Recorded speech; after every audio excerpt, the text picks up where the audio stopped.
close it then? Or? Okay. I don't have to gavel.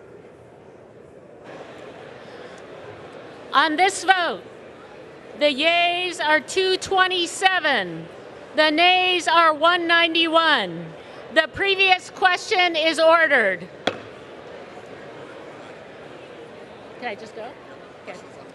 The question is on adoption of the resolution. Those in favor say aye. Those opposed say no. The ayes have it. The gentleman from Request the yeas Texas. and nays. The yeas and nays are requested. Those favoring a vote by the yeas and nays will rise. A sufficient number have risen. The yeas and nays are ordered. Members will record their votes by electronic device. This is a 5-minute vote.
we're done.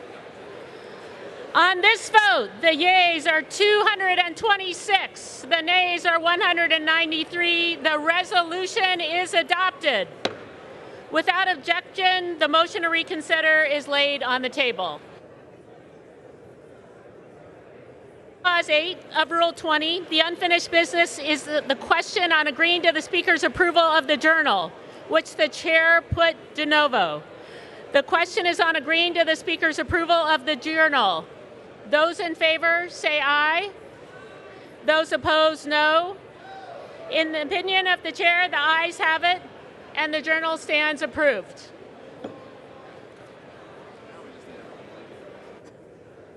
That's okay, I understand.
The House will be in order.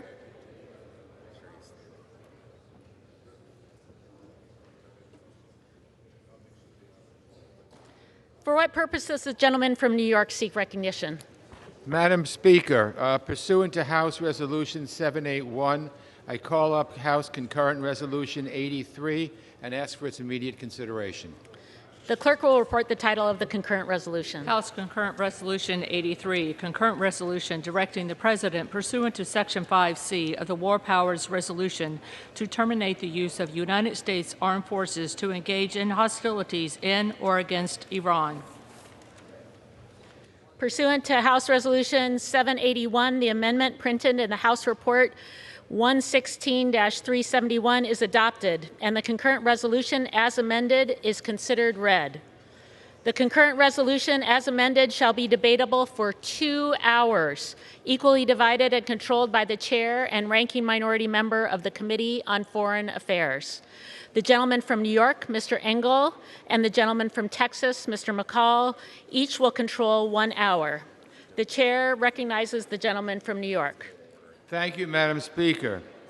Madam Speaker, I ask unanimous consent that all members have 5 legislative days in which to revise and extend their remarks and include extraneous material on House Concurrent Resolution 83 under consideration. Without objection.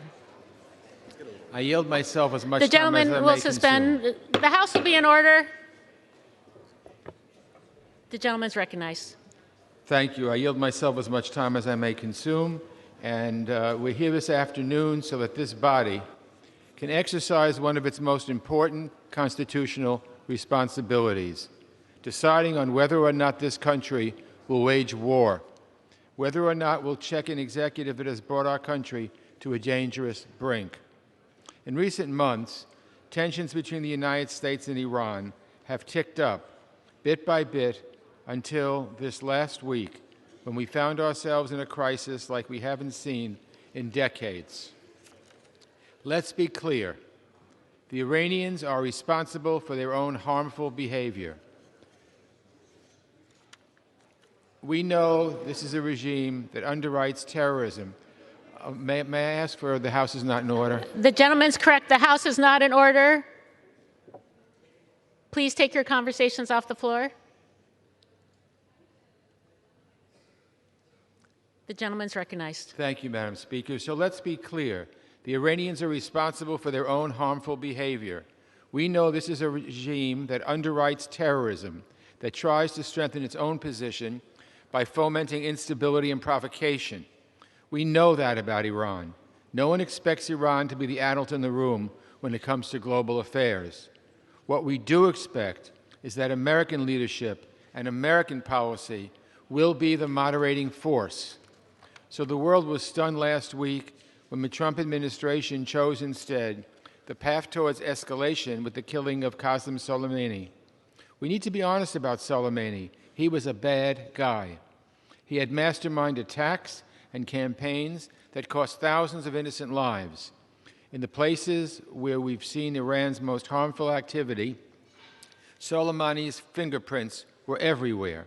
He had American blood on his hands, and the world is better off without him. But are we really safer today, as the administration claims, with American citizens told to get out of Iraq as fast as they can, thousands of troops deploying to the Middle East, an eviction notice from the Iraqi government, whose partnership we depend on in the fight against ISIS, Iranian missiles endangering American personnel? It certainly doesn't feel like we're safer, and a poll out today shows that the American people agree. In foreign policy, you have to weigh decisions like this. As awful as Soleimani was, this action has endangered American lives and American security. The President and his advisors say they had no choice, that there was an imminent threat. Then they said, well, he had done bad things in the past and was going to do more bad things in the future. When they sent a report on the strike to Congress, the administration took the highly unusual step of classifying it. And then yesterday, in a classified briefing, when members demanded to see the evidence that justified the strike, the message from the administration essentially boiled down to this: trust us. When we asked what's the plan going forward, the administration essentially told members, trust us.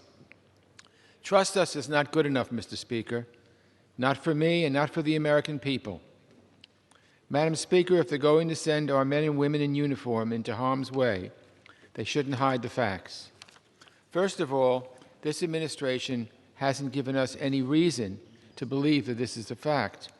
The foreign policy of this administration has undermined American leadership, cut our diplomats off at the knees, alienated our allies, and walked away from our obligations. We've lurched from crisis to crisis, each time hoping that the situation won't spin out of control. I call it fly by the seat of your pants foreign policy, and it's no way to advance American interests and values on the global stage. But beyond that, beyond the way this administration has acted, it's not the job of Congress to give any administration its blind trust. It's why we have separation of powers. It's why the Constitution entrusts war powers to Congress. Let me say that again. It's why the Constitution entrusts war powers to Congress. We haven't had a declared war in this country since World War II. It's not the way it should happen. So it's a relief that both the administration and the Iranians have, for the moment, opted to de-escalate. But we'd be foolish to think this crisis is over. It could flame up again in the blink of an eye, and I worry that another misstep on either side could be what plunges our country into another ill-advised war in the Middle East. I'll say it very plainly. The American people do not want war with Iran. With the measure before us today, we are denying the President the authority to wage such a war. This would direct the President to terminate the use of armed force against Iran without congressional authorization unless it's necessary to respond to an imminent armed attack against the United States. The President always has the power to defend America. No one denies that. This resolution explicitly preserves this right, but that's a limited exception. The President shouldn't abuse it. Now, we've heard the argument that the 2002 authorization for the use of military force, the Iraq War authorization, would justify military action against Iran. That's just wrong. It's not what Congress intended when it passed that resolution. I was here. I remember it. It should be repealed, not used to launch more military action. If the President wants to use military force against Iran, he has to come to Congress. Any president has to come to Congress. We're not making rules only for this president. We're making rules for the president, any president, vis-a-vis Congress's constitutional powers. The President has to make the case first, not after he launches an ill-advised attack, then after the fact comes up with a reason why it was necessary and why it was legal. That's not the way our system works. Today, I've heard the myth floating around that this resolution is non-binding, that it's just symbolic. So let me quote from the War Powers Act to prove that untrue.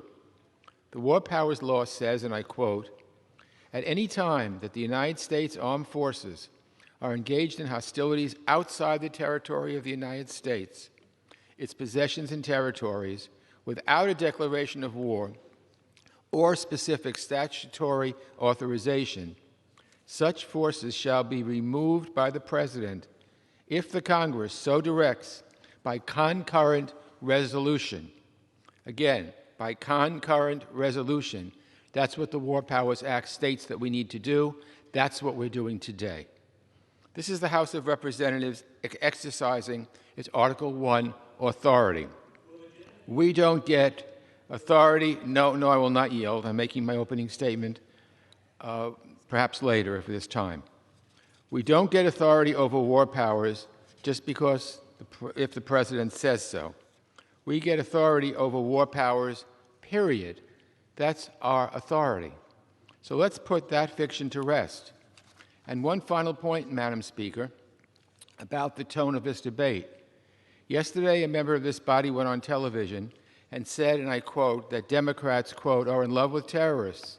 They mourn Soleimani more than they mourn our Gold Star families, unquote. Another member labeled a group of colleagues Ayatollah sympathizers.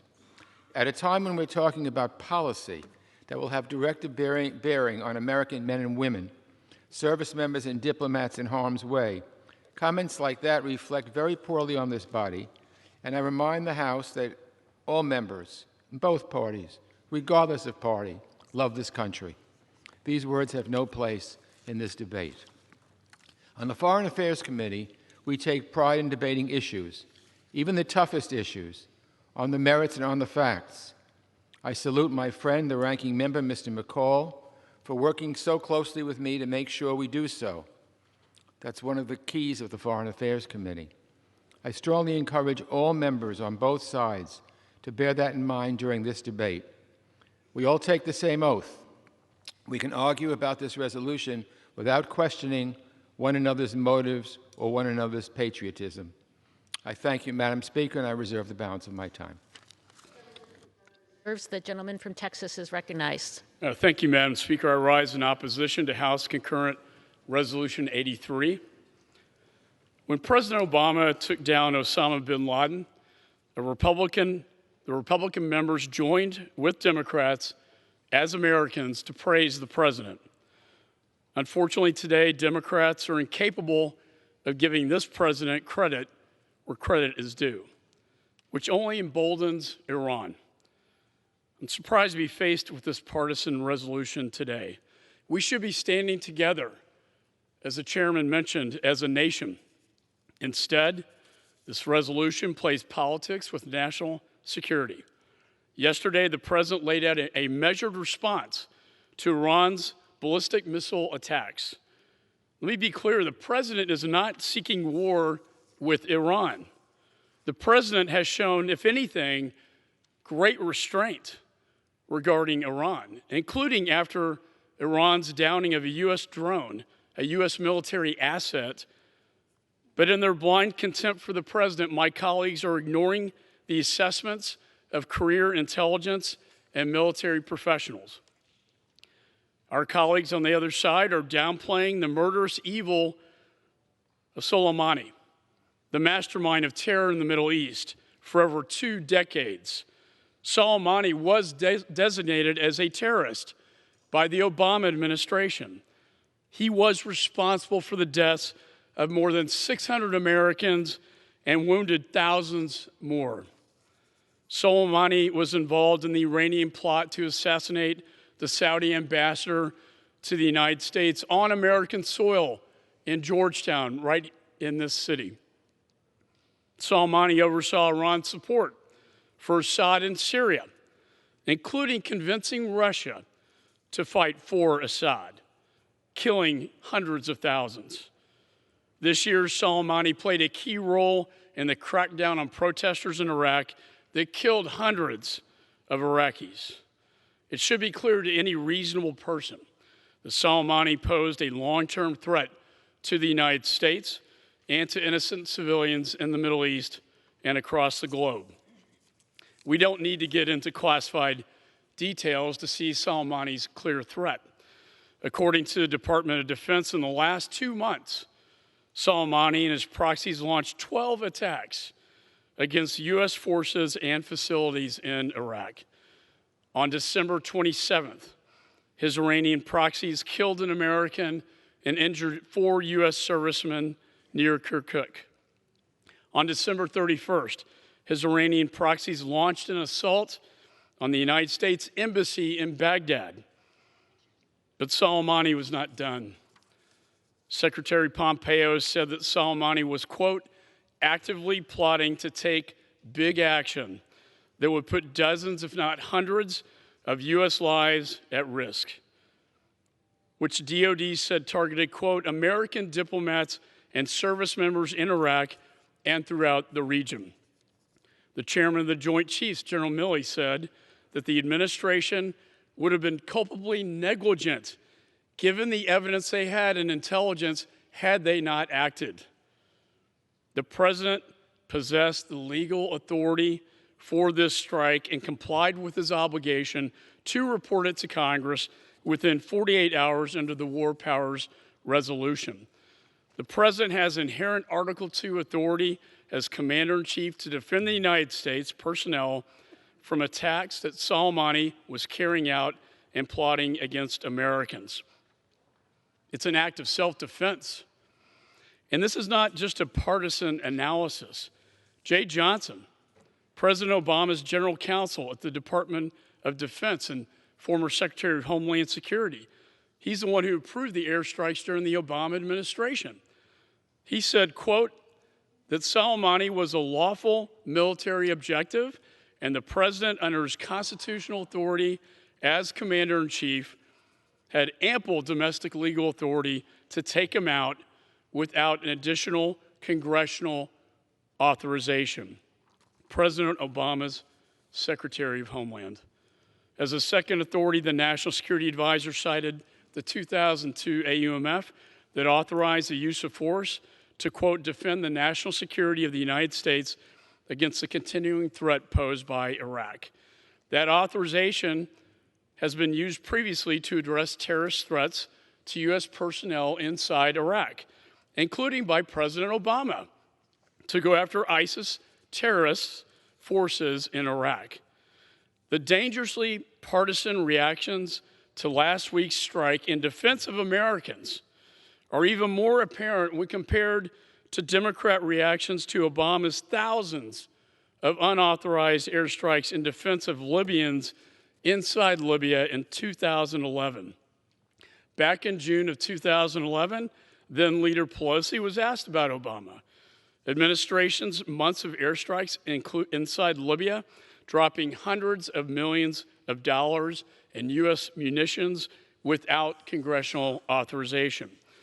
Leader Pelosi was asked, Madam Leader, you're saying that the President did not need authorization initially and still does not need any authorization from Congress on Libya. Her answer was, quote, yes.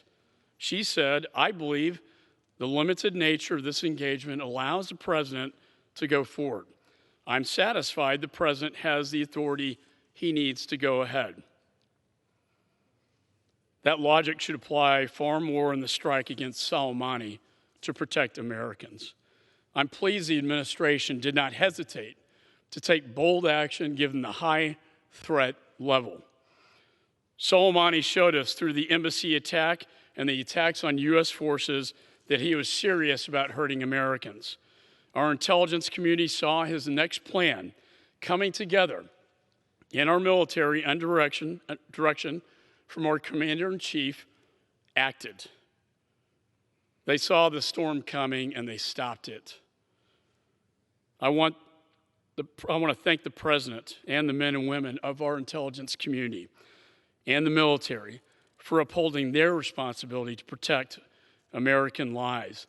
But instead of supporting the President, unfortunately, my Democrat colleagues are dividing Americans at a critical time, weakening our leverage overseas and emboldening our enemy, the largest state sponsor of terror in the world. With that, I ask my colleagues to oppose this resolution, which seeks to tie the President's hands as he continues to defend Americans in the Middle East, and I reserve the balance of my time. Gentleman from Texas reserves. The gentleman from New York is recognized. Madam Speaker, I now yield 5 minutes to the author of this important resolution, the gentlewoman from Michigan, Ms. Slotkin. The gentlewoman is recognized. Thank you.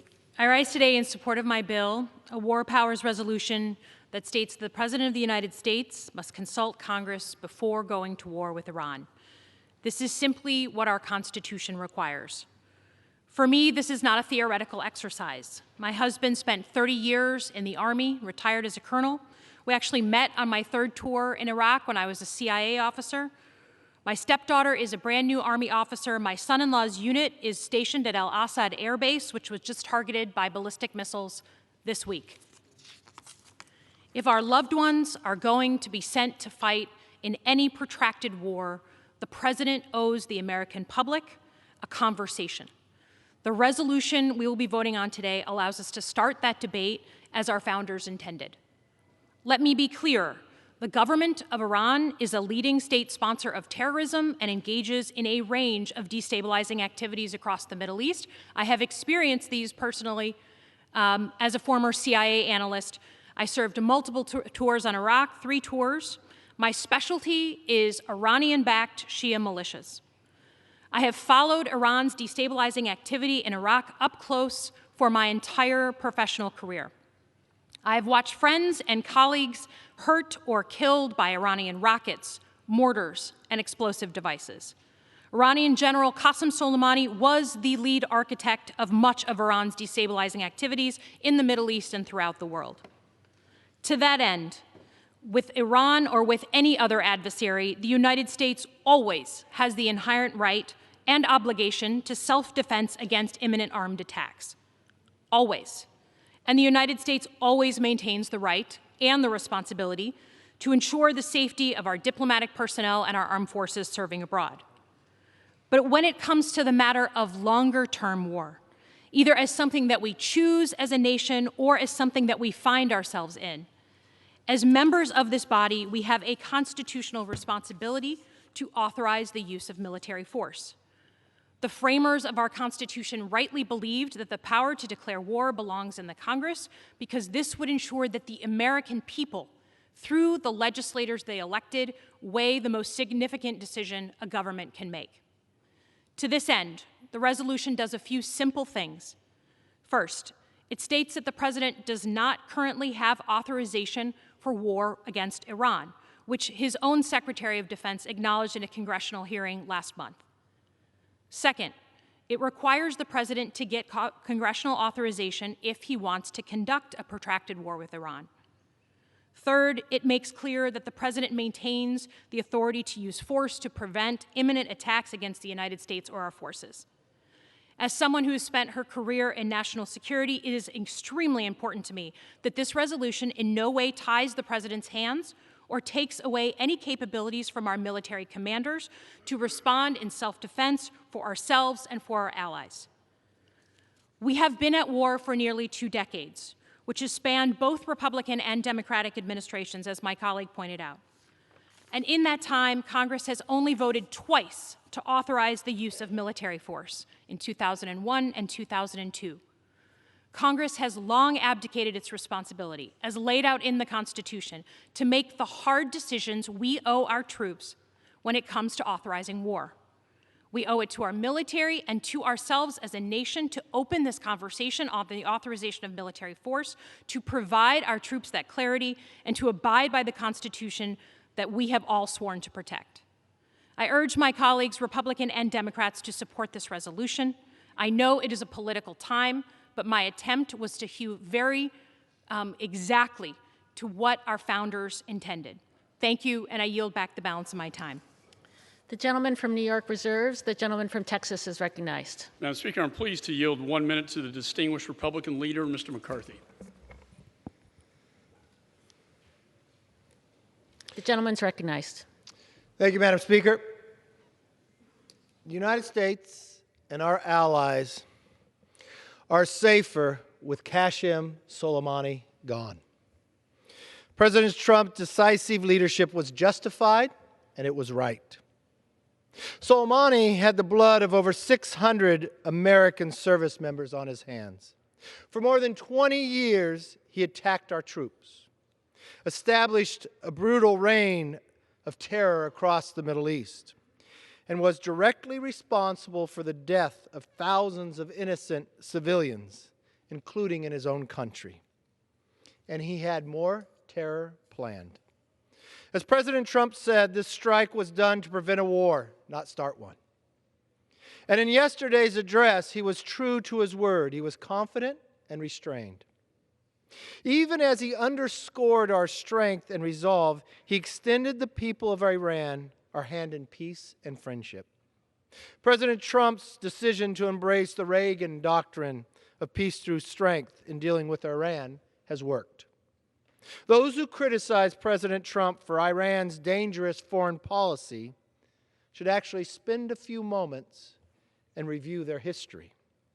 It is Iran who is responsible for escalating tensions by creating chaos to spread fear and accumulate power. In the decades since 1979's revolution, Iran has become the #1 state sponsor of terrorism in the world. More recently, it shot down an American military drone and seized a British oil tanker. On December 27th, Iranian proxies crossed the line by killing an American. For the first time since 1988, we have an administration willing to strike back.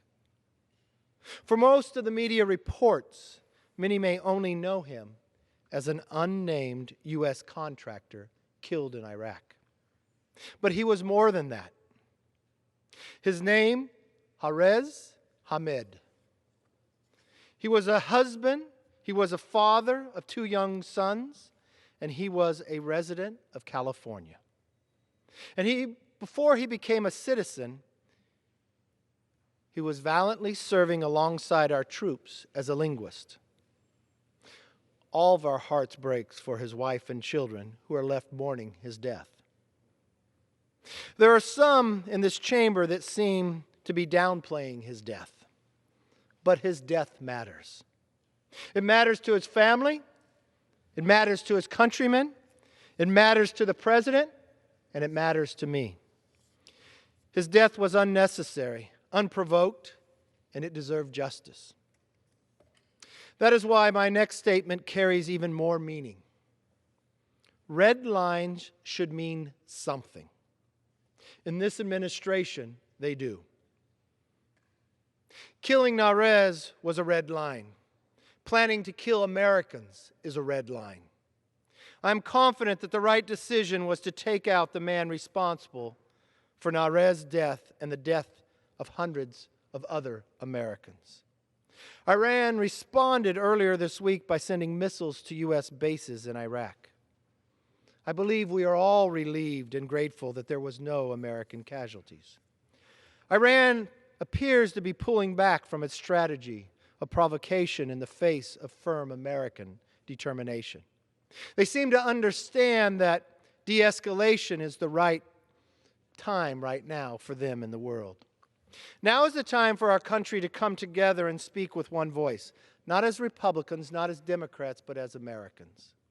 But instead of working with this administration to continue work towards shared goals, Democrats are using this moment to continue their hatred towards the president. As my colleague and former CIA officer Will Hurd said, he never thought he would see the day that the Iranian government would be able to manipulate members of Congress, Democratic presidential candidates, and the Western media. Yet here we are on this floor today.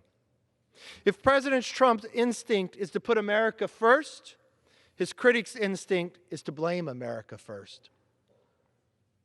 The words of my Democratic colleagues, including the Speaker of the House, blame the United States for attacks Iran has been initiating for the past 4 decades.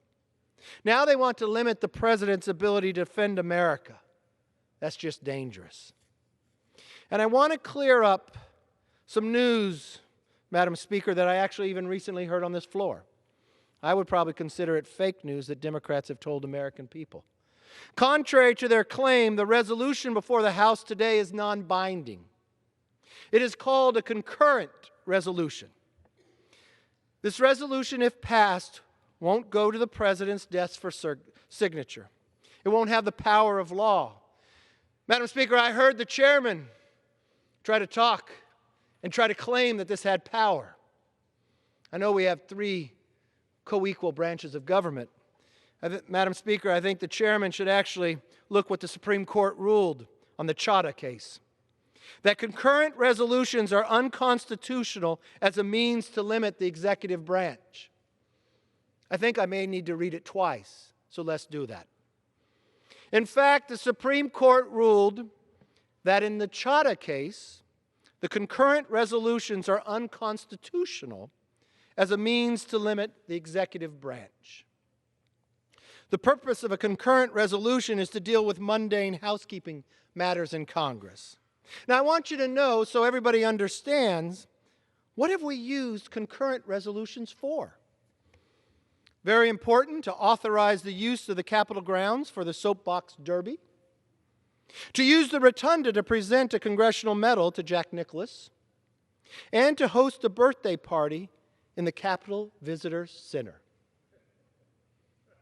But the new majority decided to use it for something different.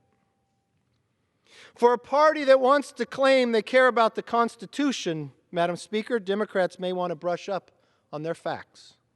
If they did, they would realize their actions today are shameful and are embarrassing, even by the low standards they set in their impeachment inquiry. They seem to have forgotten that we are not the House of Resolutions. We're actually the U.S. House of Representatives. Our job isn't to debate feelings. Our job isn't to make recommendations. We're actually elected to have a job is to make law. But that is not how we are spending our time today. This resolution has as much force of law as a New Year's resolution. It is nothing more than a press release to appease their socialist base. But what message is it sending to Iran? That we are strong, determined, and united as a country? Or that we are divided, short-sighted, and weak? Madam Speaker, in war, resolution, and in peace, goodwill. Winston Churchill wrote those words after he led Britain to victory in the Second World War. They describe what he believed were the right actions for great leaders to take at history's defining moment. We should keep Churchill's words in mind today. President Trump clearly has. Because of President Trump's leadership, the United States and our allies are safer today than we were exactly 1 week ago. Petty politics are wrong for the country, especially now. Not liking President Trump is not an excuse for failing to see this president and his administrations have a sensible and deeply American strategy for dealing with Iran. Madam Speaker, I imagine we'll continue to hear from other Democrats defend Iran for their escalation and the death of an American. Madam Speaker, I'll imagine that the Democrats will try to claim a concurrent resolution is more than a soapbox derby, but the Supreme Court says otherwise. Madam Speaker, I imagine I'll hear a lot from the Democrats today. I'd actually like to hear a Democrat speak to the 600 Gold Star families the Soleimani killed. I'd like to hear them defend that. I'd like them to hear to defend Iran and their actions of burning an embassy, of killing an American, of killing thousands of civilians, even in their own country. But they're going to take our time today with something that means nothing. But yes, they will run to the mics, they'll get on TV, and they'll tell a little more fake news that it meant something today. The only thing today will happen, it'll make Iran believe they are stronger. It'll make Iran believe they have allies in the House of Representatives. It is a day that one we will not be proud of. Madam Speaker, in light of the information that we have coming out of Iran, if it is true of why an airline was shot down, if that was the case, I would like to see a Democrat move to the floor and pull this concurrent resolution. If it means nothing, I think we should have all the facts. And I'll look forward to listen to, Madam Speaker, to any Democrat that wants to speak to the Gold Star families about why they want to have a debate today and tell me that Soleimani is bad, but. It's not but, it's because. Because he killed Americans, because he killed thousands of civilians, that is why he was taken out, and the world is safer because of it. Madam Speaker, I look forward to hearing the defense from the other side. Gentleman from Texas reserves. The gentleman from New York is recognized. Well, I'm sorry the Republican leader is casting aspersions. I think everyone on both sides of the aisle take this very seriously and have reasons why we're voting the way we're voting. I now yield 1.5 minutes to a gentleman who has been very involved in these issues for a long, long time, has been a real leader in these issues. The gentleman from California, Mr. Khanna. Thank you, Mr. Chairman, and thank you. The gentleman's recognized. Thank you. Thank you, Mr. Chairman, and thank you for your leadership. I rise today not as a partisan, but as someone concerned about America's future. We have worked across the aisle with people like Representative Meadows and others to stop our country from getting into endless wars. And there is not one party that wants to stop these wars. This is in our national interest. Now, let's be very clear. Soleimani had blood on his hands. Soleimani is a bad actor. Soleimani killed Americans. That's not the debate. The debate is whether America should get into another war in the Middle East or whether we should be focused on our real competition, which is China. We're 21% of the world's GDP. China, our competition for the 21st century, is 15%. Iran is 0.44% of GDP. China hasn't been in a war since 1979. We're in 40 conflicts. Future historians will ask, why were we so obsessed with a region, the Middle East, 3.5% of GDP, when we should have been focused on investing in our country to build the future to win the 21st century? I don't think staying out of bad wars that cost this country trillions of dollars is a Democratic issue or a Republican issue. Frankly, the president ran on this. And my hope, I know Leader McCarthy says this is a formality. Under the War Powers Act, you're supposed to have a concurrent resolution. My hope is the president will agree with it and not get us into a war in Iran. Seconds. Gentleman's recognized. I appreciate that. I made the final point. I mean, this shouldn't be partisan. Here's what I would love to see, that the president says in future action he's not going to get into a war, and he agrees with the concurrent resolution that this body passes. I yield back. The gentleman from New York reserves. The gentleman from Texas is recognized. Madam Speaker, I'm pleased to yield 1.5 minutes to the gentleman from Ohio, Mr. Shabbat. The gentleman's recognized. Thank you. I rise today in opposition to this resolution, which curtails the President's authority to protect American interests in the Middle East. 2 weeks ago, Iranian proxies launched a missile attack on American forces in Iraq.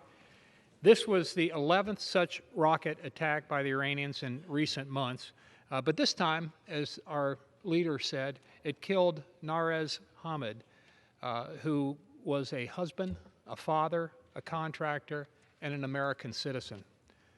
The man behind this attack and additional attacks that were being planned and that were imminent was the terrorist mastermind, Qasem Soleimani, who was responsible for the deaths, as we've heard, of at least 600, probably many more Americans, and for thousands of others in that part of the world, and for causing destabilization throughout the entire region. For years now, Soleimani had been leading Iran's shadow war against us and against our allies. In targeting Soleimani, President Trump took bold, long overdue action, and he ought to be supported for this decision, not criticized. This resolution, by condemning even limited military force and limited action, would essentially tie the president's hands behind his back as he tries to counter Iran's shadow campaign against us. It makes no sense, this resolution, and I would strongly urge my colleagues to oppose it, vote against it. I yield back. Gentleman from Texas reserves. The gentleman from New York is recognized. Madam Speaker, I now yield 1 minute to the gentlewoman from Texas, Ms. Jackson Lee.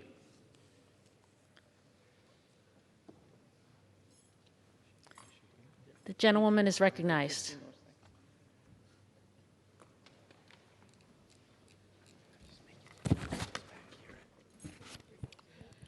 America is not safe or safer because of the acts that occurred local time, January 3rd, 2020.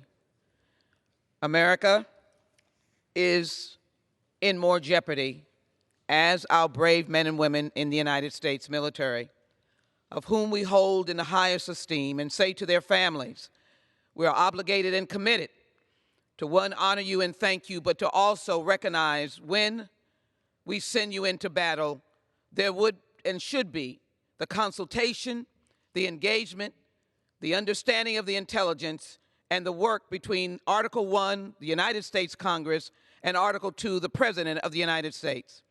I will not allow any member of Congress to malign my Gold Star families or to suggest that any member here does not respect the ultimate sacrifice that their family members took.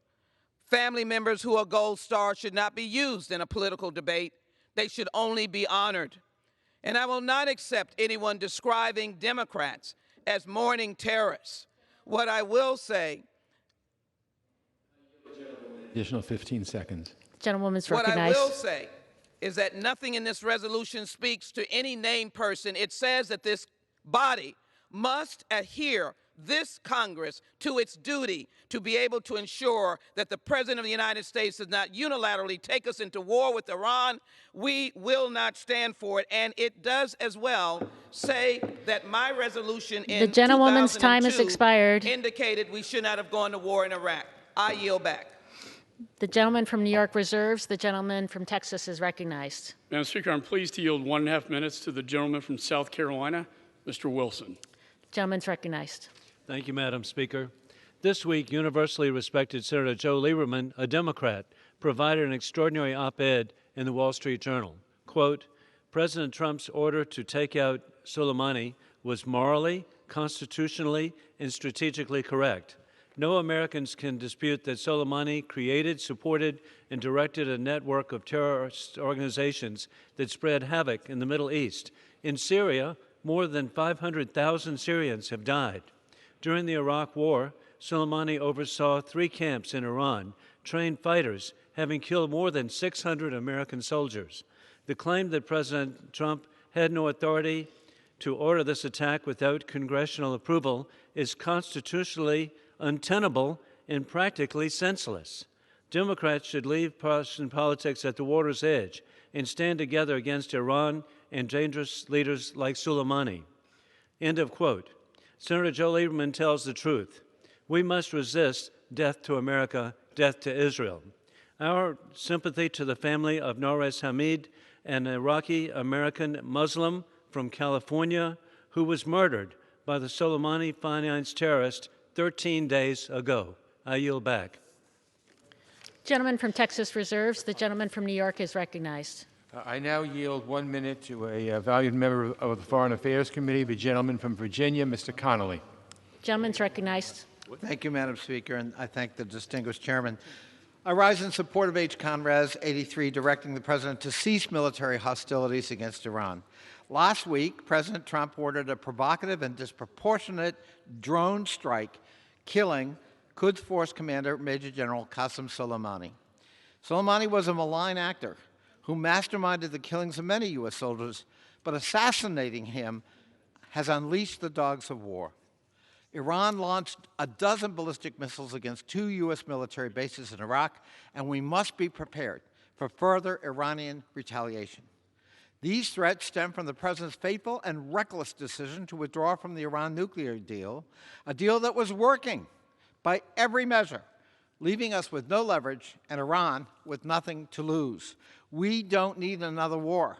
Peace demands action now. That's why Congress must reassert its solemn constitutional duty under Article 1 to decide when and where the United States goes to war. This resolution does just that. I urge my colleagues to support it. I yield back. Gentleman from New York reserves. The gentleman from Texas is recognized. Madam Speaker, I'm pleased to yield 1.5 minutes to the gentleman from Pennsylvania, Mr. Perry. Gentleman's recognized. I thank the gentleman from Texas. Madam Speaker, this resolution is sincere and unserious. If my colleagues on the other side really want to limit the President's ability to defend the United States, then they ought to take the vote and limit him and stand for that vote. Now, if you're not familiar with terrorist Soleimani, let me just acquaint you. His reign of terror for Americans started with 241 Marines in Beirut, Lebanon. Him and his organization continued on to the Khobar Towers, hundreds and hundreds of Americans dead by IEDs and thousands maimed. People from an individual, a service member from Pennsylvania, incinerated in the vehicle that he was in. Thank you, terrorist Soleimani. The president does not desire war with Iran or anyone else. But Iran has been fighting us since 1979. I got a news flash for everybody. They've been at war with the United States since they punched us in the face in 1979. Washington has been appeasing Iran, and the policy of appeasement has been getting Americans killed since 1979. 542. That's the number of drone attacks under the Obama administration in places like Yemen, Somalia, Pakistan. Oh, by the way, not the theater of war for the United States. Not a peep, Madam Speaker, not a peep from the other side. The terrorist state of Iran cannot continue killing Americans and cannot have a nuclear bomb, Madam Speaker. It's time to stand up for America and Americans, including this president. I yield back. Gentleman from Texas reserves. The gentleman from New York is recognized. I now yield 2 minutes to a longtime valued member of the House Foreign Affairs Committee, the gentleman from California, Mr. Sherman. The gentleman's recognized.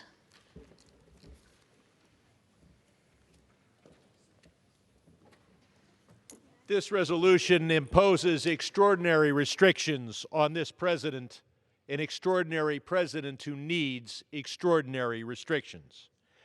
This is best exemplified by the president's gratuitous comment that he would hit cultural sites in Iran. Not only is that a war crime, but it's a mistake, because it drives the Iranian people toward the regime while alienating our European allies whose support for our sanctions is critical for them to work. The minority leader came to this floor and says Democrats were dupes of the Islamic Republic.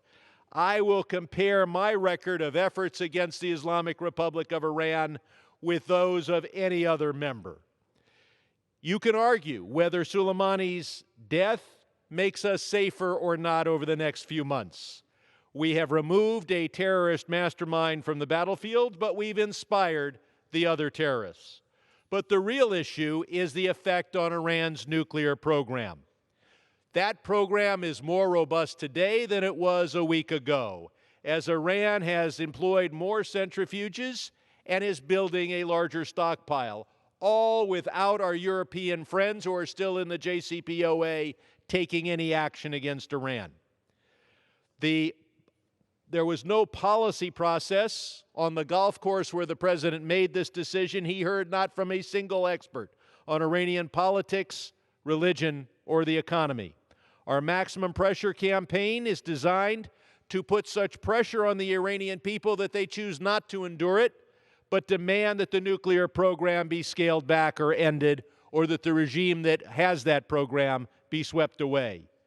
This assassination undercuts that effort by building support for the regime and its nuclear program with most of the Iranian people.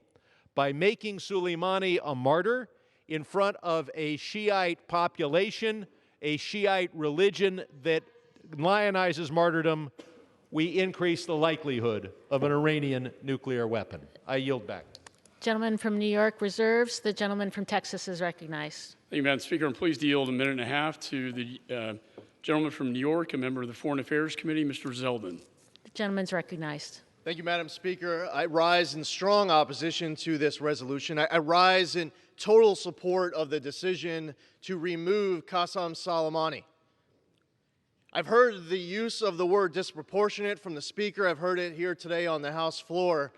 And it's just a shocking word to be used to describe what took place. And it makes me ask the question, at what point is it proportionate to take out a designated terrorist who kills 600 U.S. troops, wounds thousands of others, kills and wounds troops recently, his proxies attack a U.S. embassy, and if anyone has any doubt as to what Qasem Soleimani was doing in Iraq at the time that we took him out, you can look at the IRGC's own words. The IRGC put out a statement. saying that Soleimani and companions were on their way to, quote, plan a confrontation against the new scheme of the Americans to rebuild Daesh and the Takfiri groups in order to again disrupt Iraq's security. Who needs an intelligence briefing to determine that this is totally legitimate? On behalf of all of those Gold Star families and all the Blue Star families, of anyone who's deployed now, of anyone who's in harm's way, you need proof? Go to Walter Reed. You need proof? Sit down with some of these Gold Star families who lost their sons, their daughters, their fathers, their mothers, their brothers, and their sisters because of this designated foreign terrorist running a designated foreign terrorist organization who is sanctioned by the United States, by the EU, and by the United Nations. I say good riddance. Why are we having this debate? We should be coming together, not as Republicans first, not as Democrats first. We should be coming together as Americans first and voting this down. I yield back. Gentleman from Texas reserves. The gentleman from New York is recognized. I yield 1.5 minutes to a valued member of the Foreign Affairs Committee, the gentleman from Michigan, Mr. Levin. The gentleman's recognized. Thank you, Chairman Engel. I rise in strong support of this resolution, sponsored by my good friend from Michigan, Congresswoman Slotkin. The Trump administration's foreign policy failures have brought us to the brink of war. The administration has provided no evidence to demonstrate what imminent threat made Qasem Soleimani's assassination and the perilous, predictable fallout necessary. But they have demonstrated a shocking dismissiveness as to what's at stake. On the threat of retaliation from Iran, Secretary Pompeo said, "It may be that there's a little noise here in the interim." President Trump said, "If it happens, it happens." To the parents who are worried sick about their kids serving in the Middle East, it isn't a little noise. Their children's lives are at stake. Those stakes make today's vote necessary. The question before us is simple. Can we let this president drag us into another war that will cost billions of taxpayer dollars and, most importantly, American lives? Will we, at long last, stand up and fulfill our constitutional duty to make decisions on war and peace? I urge my colleagues to vote for this resolution, and I yield back the balance of my time. Gentleman from New York reserves. The gentleman from Texas is recognized. Madam Speaker, I'm pleased to yield 1.5 minutes to the gentlewoman from Missouri, Ms. Wagner. Gentlewoman is recognized. I thank our ranking member. And Madam Speaker, I rise today in strong opposition to the Democrats' dangerous resolution to undermine our national defense and allow unchecked Iranian aggression against the United States and our allies. This resolution intends to cripple our ability to protect American soldiers serving in the Middle East and attempts to forbid the use of force against Iran, even if they are attacking Americans. I am shocked and saddened by the partisanship of this chamber. I was proud when former President Obama succeeded in his decision to kill Osama bin Laden in Pakistan. I am proud that President Trump ended Qasem Soleimani's brutal reign of terror that killed and maimed countless Americans and coalition forces and threatened many more to come. But instead of uniting behind the president's defensive decision to strike one of the world's most powerful terrorists who was organizing attacks against Americans in Iraq, I want entered into the record, Madam Speaker, these pictures from the Military Times of the assault and the burning of our embassy in Baghdad. I would like them entered into the record. Objection. Instead, many Democrats are arguing that the American president himself is guilty of aggression and escalation. This, Madam Speaker, is unconscionable. I agree with the president that attacking Americans is never acceptable, and Iran should be held to account. When American lives hang in the balance, Article 2 of the Constitution empowers the president to use force to protect and defend our country. I urge my colleagues to oppose this egregious partisan farce, and I yield back. Gentleman from Texas reserves. The gentleman from New York is recognized.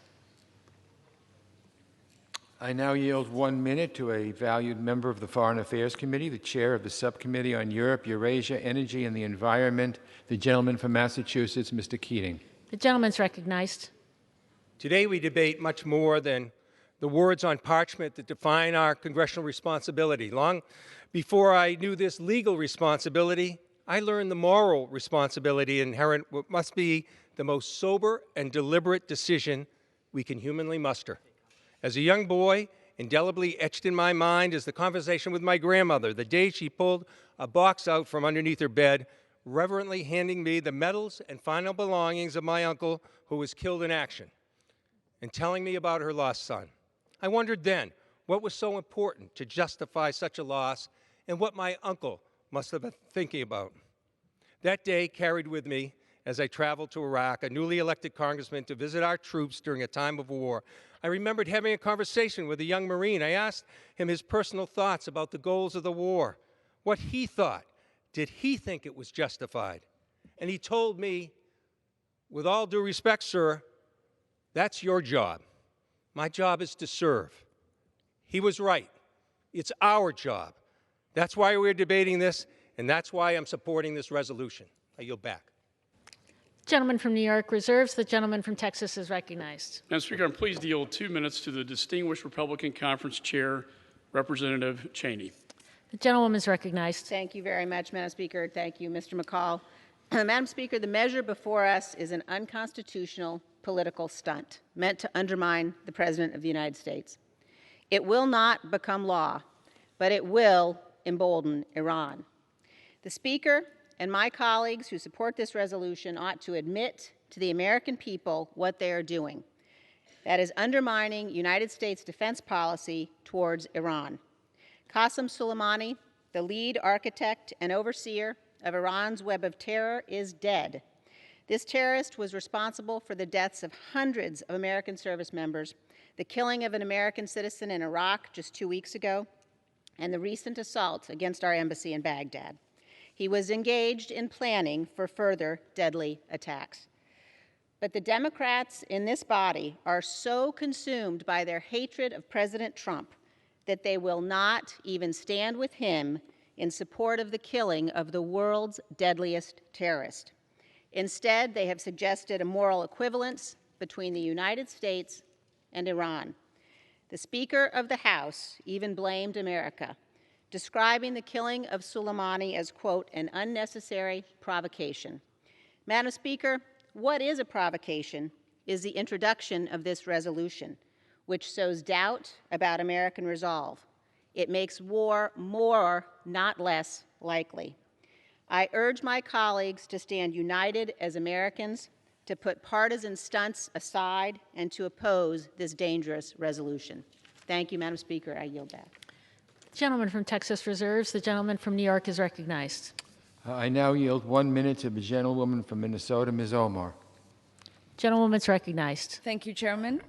This administration says starving the Iranian economy is in defense of human rights, when it is an abuse of them.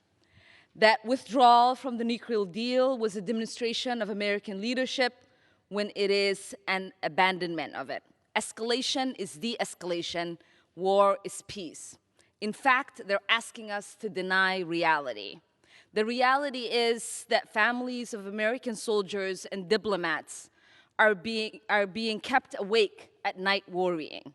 The Iraqi people who've suffered decades of unjust war are now unjustly suffering as their country becomes a battleground in a proxy war. The Iranian people have suffered because of maximum pressure and will suffer because of this escalation. John Quincy Adams said, "America goes not abroad in search of monsters. America's glory is not dominion, but liberty." This administration has gone abroad in search of monster to destroy. May God show us the way to freedom, independence, and peace. I yield back. Gentleman from New York reserves. The gentleman from Texas is recognized. Madam Speaker, I'm pleased to yield 2 minutes to the gentleman from Florida, a member of the Foreign Affairs Committee, Mr. Mast. Gentleman's recognized. Make no mistake, Madam Speaker, this resolution is about the killing of Soleimani. He was a terrorist, no different than al-Baghdadi, than Zalkari, than bin Laden, than Khalid Sheikh Mohammed. He was the head of a designated terrorist organization, no different than ISIS or al-Qaeda. And he was responsible for the deaths of our men and women. And I know most in here haven't seen or smelled or touched that kind of death, but let me tell you about it. They were burned alive inside of their Humvees. Their lungs were scorched by the flames of the explosions. The vehicle fragments were blown into their skulls. Some of them were paralyzed. Some of them had their arms blown off. Some of them had their legs blown off. Some of them will never see again. Some of them will never be recognized again by those who knew them previously. Each and every one of them, they are the credible explanation for deleting this terrorist target from our world. And no doubt, it is dangerous to take out a terrorist target. But a coward is somebody who lacks the courage to endure danger. And this is the fundamental difference in voting yes or no here. If you vote no, you understand that we would be justified to kill 100 Soleimanis for just one of our heroes that have been killed by him, and the danger would be worth it. For those who vote yes, they see that he has killed hundreds of our service members, but can still not find the justification to kill him because, unlike our fallen heroes, they lack the courage to endure danger. I yield back. Gentleman from Texas reserves. The gentleman from New York is recognized. I now yield 1 minute to a valued member of the Foreign Affairs Committee, the gentleman from Maryland, Mr. Trone. The gentleman's recognized. Thank you. I rise today in opposition to an unnecessary war with Iran in support of this resolution. Today, the question before us is, are the American people more safe or less safe after the killing of Qasem Soleimani? As a member of the Foreign Affairs Committee, I have significant concerns about the administration's inability to answer this question and communicate a coherent strategy to avoid war and keep us safe. The American people have seen no evidence that killing Soleimani was the result of an imminent threat, no evidence of a discernible political plan for our policy toward Iran moving forward. Questions of war and peace are the most fundamental of the issues that come before this Congress. They require deliberate and thoughtful decision-making. This action by the administration was not that. I urge my colleagues to vote in favor of this resolution. I yield back my time. The gentleman from New York reserves. The gentleman from Texas is recognized. Madam Speaker, I'm pleased to yield 2 minutes to the distinguished gentleman from North Carolina, Mr. Meadows. The gentleman's recognized. I thank the gentleman for yielding. I never thought that I would hear on this House floor an apology to the Iranian people for an action that we took that was justified, taking out our terrorists. I cannot believe it. And yet we just heard that on this House floor. We have a gentleman who gave his legs in service to this country, and yet we're apologizing to the Iranians? With a non-binding resolution that is nothing more than a press release, Madam Speaker. It has no effect. It doesn't do anything. In fact, the Supreme Court says that. They know that. All they're doing is trying to get a press release to keep them from having a primary opponent. This is sad, a sad, sad day. And yet here we are having another speech to try to take on the President of the United States for actually taking out a terrorist. I would ask my colleagues opposite, how many Americans does a terrorist have to kill before they join with us? Is 600 not enough? Does it have to be 1,000, 10,000, 1 million? At some point, we have to stand up and let the long arm of justice go in and take out these terrorists. I'm here to tell you today that this non-binding resolution, indeed, they want to talk about their constitutional requirement. Well, check with the Supreme Court. In 1983, they ruled that this has no effect. At least our senators opposite, they know that. It has to be a joint resolution. And yet, what is this vehicle normally designed for? For soapbox derbies. Well, at least that accomplishes something. All this does is emboldens our enemies to suggest that the American people are divided. But I'm here to tell you that we are not divided. We are a safer country because of the actions of this president, the decisive actions of this president and our military. And more importantly than that, this War Powers Act that got passed, it was a message that came out of a difficult time. But I want the message to be clear today. We are standing behind our military men and women. We have their back, and we will not yield.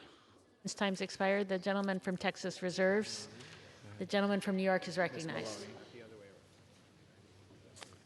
Thank you. Let me remind my friend that we too cherish our military and also have their backs. I now yield 1 minute to the chairwoman of the Committee on Oversight and Reform, the gentlewoman from New York, Ms. Maloney. The gentlewoman's recognized. Mr. Speaker, I rise today in support of this resolution. Congress has constitutional authority when it comes to one of the most important decisions any of us can make to send our brave men and women of the armed forces into harm's way in service of our country. Recent events demonstrate just how important this congressional role is. When the president decided to strike a high-level Iranian official, he made a decision that was provocative in the strongest sense of the word. And he did that without any meaningful congressional consultation. The information that we have received is woefully insufficient, including the notification and the briefing provided by senior officials yesterday. Congress and the American people have no assurance that the president is acting as part of a well-thought-out strategy that makes Americans safer rather than sets us on a war path. I am deeply opposed to an unauthorized war with Iran. That is why I support this resolution, which reiterates that only Congress can declare war and that we have not done so here, and I yield back. Gentleman from New York reserves. The gentleman from Texas is recognized. Thank you, Madam Speaker. I'm pleased to yield 1.5 minutes to the gentleman from Pennsylvania, Mr. Rushenthaler. Gentleman's recognized. Thank you, Madam Chair. I oppose this dangerous resolution. Iran has been at war with us for 40 years. They held Americans hostage in Tehran. They murdered our Marines in Beirut. They killed hundreds, if not thousands, of American service members in Iraq. And in recent months, Iran shot down a U.S. drone, they killed an American citizen, and they organized an attack on our embassy. So let's be clear. General Soleimani was the mastermind behind these attacks. Soleimani was in Iraq planning imminent attacks on our service members, our diplomats, and our Iraqi allies. Soleimani was an enemy combatant and a lawful target. As a Navy JAG, I prosecuted terrorists in Iraq. I was actually stationed right across from our embassy in Baghdad.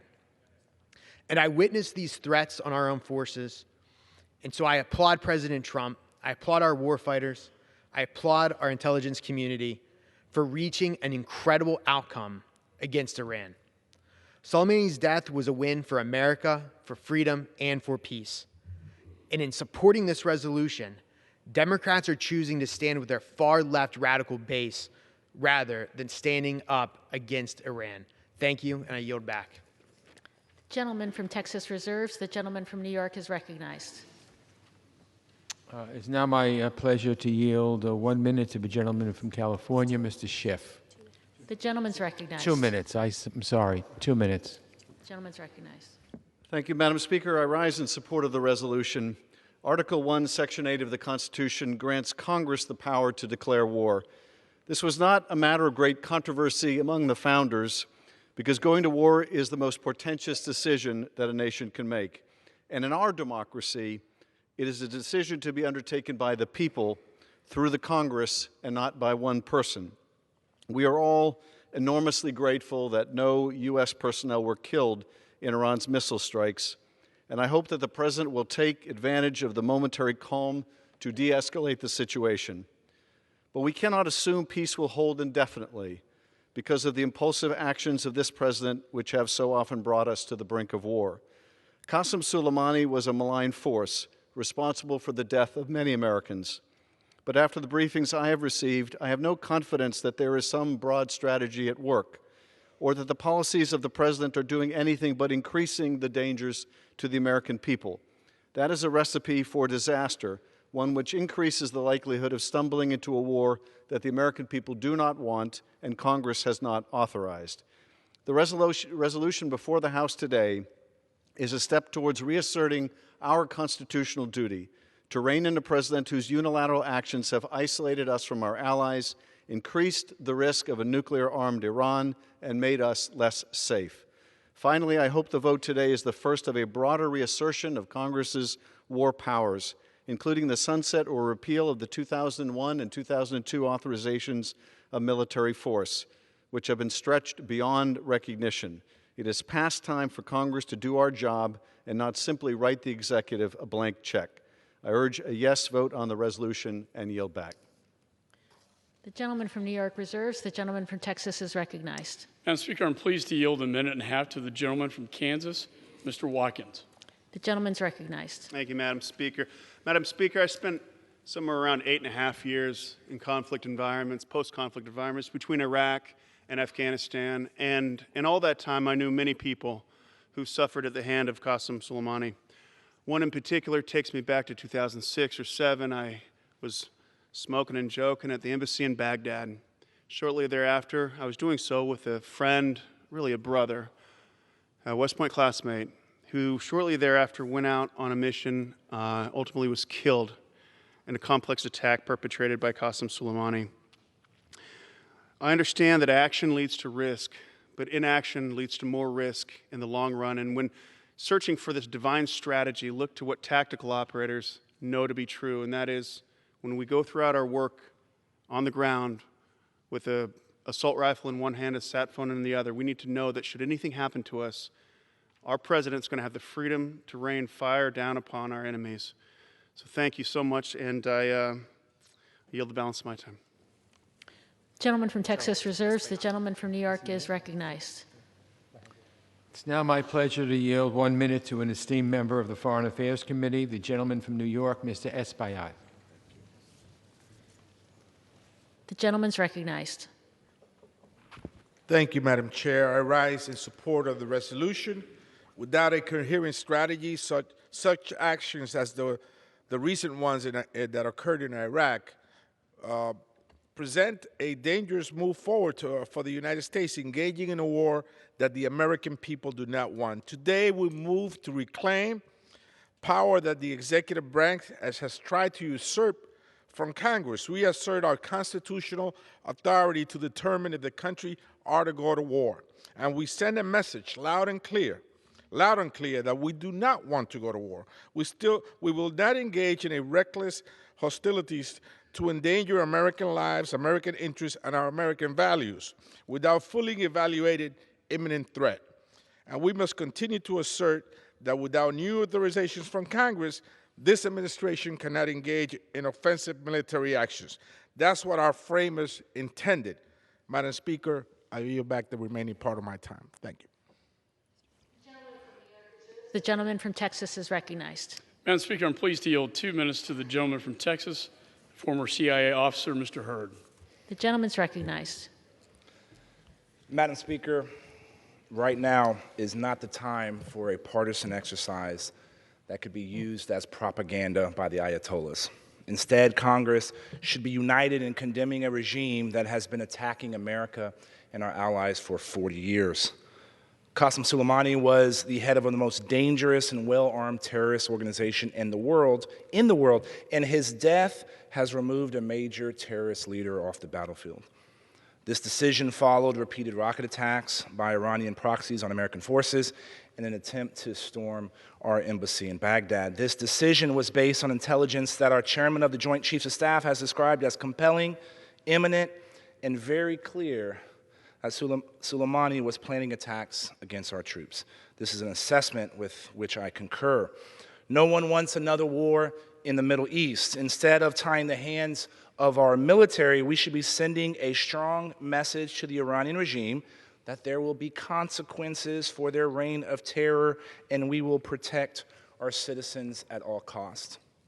The Iranian regime has killed over 600 American troops in Iraq. They have killed over 1,500 of their own people for peacefully protesting.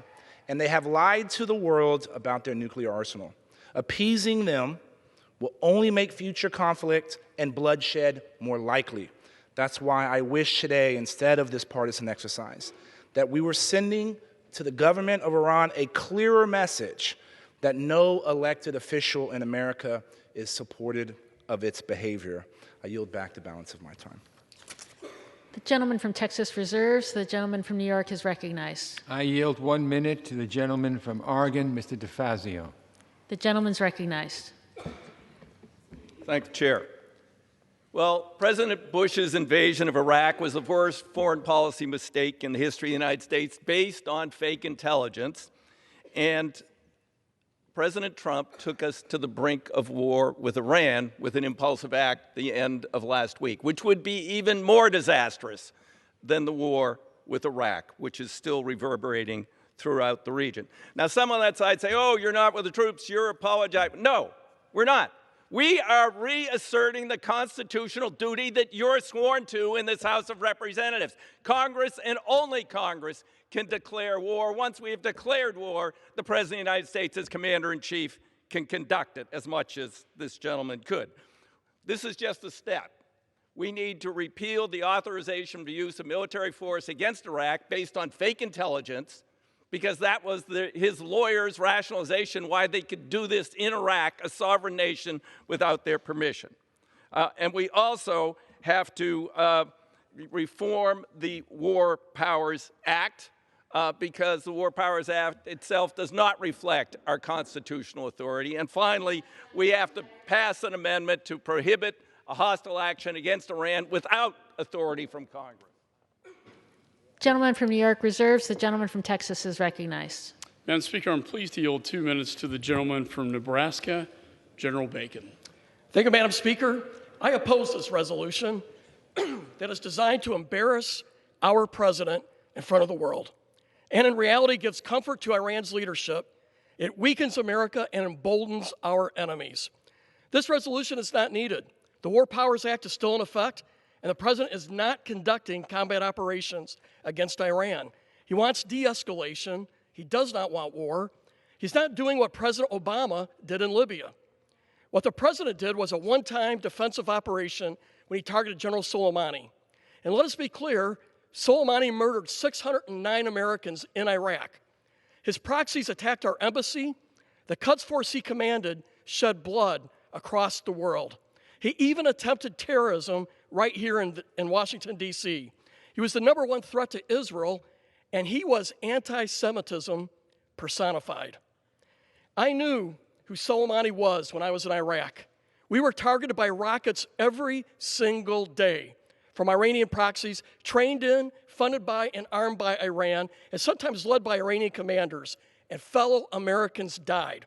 The targeting of Soleimani is justice for the 609 families who had a son or daughter murdered by this guy, and the thousands missing an arm or a leg because of his savagery.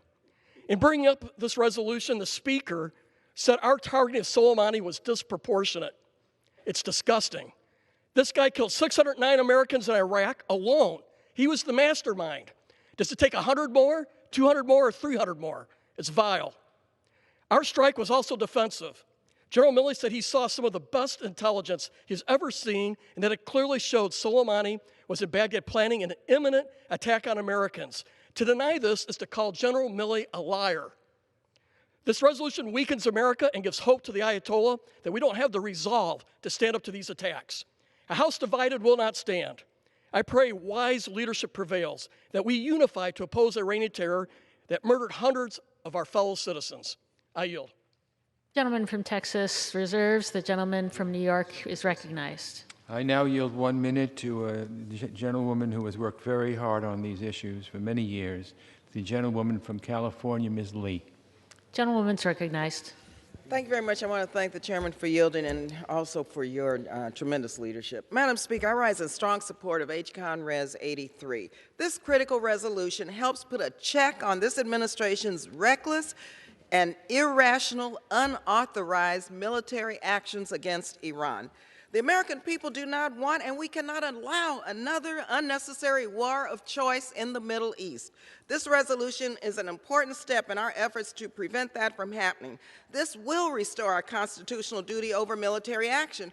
Also, we must take up my bill, H.R. 2456, and repeal the 2002 AUMF and Congressman Khanna's bill to prohibit any funds for a war with Iran absent an explicit authorization. My 2002 AUMF was included with bipartisan support in the House, passed in 2020, the NDAA bill, but it was stripped by Republicans from the final bill. Now I know why. Madam Speaker, this administration has falsely claimed that the 2002 AUMF could be used as a congressional authorization to attack Iran, which is completely outrageous. Let me be clear. U.S. military deployment and operations carried out pursuant to the 2002 AUMF. Another 15 seconds. Gentlewoman's recognized. Thank you very much, Mr. Chairman. The 2002 AUMF, it officially concluded in 2011. Maintaining this authorization is not only dangerous, but it's irresponsible. Madam Speaker, it's past time to return to diplomacy and end these endless wars. I urge an aye vote on HCON Resolution 3. Thank you again. Gentleman from New York reserves. The gentleman from Texas is recognized. Thank you, Madam Speaker. I'm pleased to yield a minute and a half to the gentleman from Mississippi, a Marine veteran of the Persian Gulf War and current member of the Mississippi National Guard, Mr. Palazzo. The gentleman's recognized. Thank you, Mr. Chairman. Madam Speaker, I rise today in strong opposition to this resolution. Let's be clear with the American people. Democrats wrote this bill before being briefed by senior intelligence officials on the strike that eliminated Soleimani, a well-known terrorist. At the end of the day, we all know that this man was responsible for the death of thousands of individuals, including over 600 American service members. President Trump was absolutely right to respond and acted within his constitutional authority to protect American citizens. He owes no one an apology. Feelings can be healed, but dead Americans cannot be resurrected. My question for those on the other side of the aisle who are hell-bent on undermining this president over political differences is how many more Americans did you want to die before President Trump acted? Let's reflect. President Obama authorized over 540 drone strikes, killing over 3,700 people and more than 320 civilians. Not a single one was authorized by Congress. As a veteran and a member of our United States military, I am ashamed at the behavior I am witnessing now. Our military deserves better, and so do the American people. During a time where our country should unite behind our commander-in-chief, this resolution turns us against ourselves. I support our men and women in uniform and hope my colleagues on the left will come to their senses to do the same. I yield back. Gentleman from Texas reserves. The gentleman from New York is recognized. Mrs. Liu. I now yield 1 minute to a distinguished member of the Foreign Affairs Committee, the gentleman from California, Mr. Liu. The gentleman's recognized. Thank you, Chairman Engel, for your leadership. I previously served on active duty in the United States military, and if we're going to put our troops in harm's way, we better have a strategy. Unfortunately, we don't have a strategy from the Trump administration. We just have reckless and impulsive decision-making by the president. Let me just ask a very simple question. What are our goals with Iran? Is it to get them to come back to the negotiating table on the nuclear program? Well, we're further away from that goal now because they've announced they're no longer going to abide by limits on their nuclear program. Or is the goal to get their regime to collapse? We're further from that goal too because the Iranian people who previously were protesting their government are now rallying behind their leadership. Or is the goal to work with our allies to contain Iran? Well, we're further away from that goal too because the Iraqi parliament just voted to kick us out of their country. We are less safe now than we were a week ago. Vote yes on this bipartisan resolution. I yield back. The gentleman from New York reserves. The gentleman from Texas is recognized. Thank you, Madam Speaker. I'm pleased to yield 1 minute to the gentleman from South Carolina, Mr. Duncan. The gentleman's recognized. Thank you, Madam Chair. You know, many of the senior leadership on the other side of the aisle voted for the 2002 AUMF on Iraq, including the chairman of the Foreign Affairs Committee, the majority leader, and the chairman of Intel. The AUMF in 2002 gave this president every bit of authority he needed to go after a terrorist in Iraq. In fact, the terrorist that he killed, Soleimani, was designated under Barack Obama Executive Order 13224 as a specially designated global terrorist in 2011. Where was the outrage when President Obama was using the same AUMF as justification for dropping bombs in countries like Yemen or Syria, or violating the sovereign airspace of Pakistan, which we all agreed with, but violated the airspace of Pakistan to go in and kill Osama bin Laden? We were fine with that. This is a specially designated global terrorist who deserved the death after he was responsible for 600+ American deaths. This is an atrocious The gentleman's time's expired. act, and I yield back. The gentleman from Texas reserves. The gentleman from New York is recognized. I now yield 1 minute to the gentleman from Kentucky, Mr. Massey. The gentleman's recognized. Thank you, Mr. Chairman. Madam Speaker, there's 2 times we're going to be called to account for our votes here in Congress. One is at our next election. The other is when we draw our last breath of air. I'm more concerned about the latter myself. This vote isn't about supporting or opposing President Trump. I voted for President Trump. I plan to vote for President Trump again. This vote is about exercising our constitutional authority, but more importantly, our moral obligation to decide when and where our troops are going to be asked to give their lives. Congress needs to do more of what we're doing here today. We need to debate our involvement in Afghanistan, and then we need to bring our troops home. We need to debate our involvement in Iraq, and then we need to bring our troops home. And we certainly don't need another war. And if we do go to war, it needs to be with the blessing and the support of the people and a mission that our soldiers can accomplish. And we do that by following the vision of our founding fathers. We debate it here on the floor of the House. That's what this resolution is about. I urge my colleagues to vote yes, and I yield back. The gentleman from New York reserves. The gentleman from Texas is recognized. Madam Speaker, I'm pleased to yield 2 minutes to the distinguished Republican whip, Mr. Scalise. The gentleman's recognized. Thank you, Madam Speaker. I thank my colleague from Texas for yielding. And I rise in strong opposition to this resolution. And if you look at what they're attempting to do, there's been a lot of talk about the 2002 AUMF, Madam Speaker. And I'm sure, as Congress has over the years, we'll continue to have a healthy debate over what that proper role should be of Congress as it relates to the 2002 AUMF. But that's not what this debate is about. When you read the resolution, in fact, just by its own name, this is not an act of Congress. This isn't even changing the law. And so if you want to have a sincere debate over what that power should be that Congress gave to the executive branch, then let's have that debate. But don't try to pass some fig leaf resolution that is only intended to try to undermine the president in the middle of a conflict with the world's largest state sponsor of terrorism, Iran. There's no dispute about how bad of an evil terrorist Soleimani was. But yet you hear all of these equivocations. Oh, Soleimani was a bad person, but how can you sit here and try to apologize for the things that he did by saying taking him out was wrong? This world is a safer place with Soleimani gone. And if you want to apologize to anybody, go apologize to the families of those hundreds of men and women in our uniform who are dead at the hands of Soleimani. Not only the people who he had already killed, but the people who he, at the very time of his death, was plotting to kill even more Americans. How much is enough? At what point do we say, take him off the face of this planet so he can't kill more innocent people? That's what was ultimately done. We support President Trump in his efforts at keeping America safe, just like we supported President Obama when he took out Osama bin Laden, another evil terrorist who had the blood of thousands of Americans on his hands.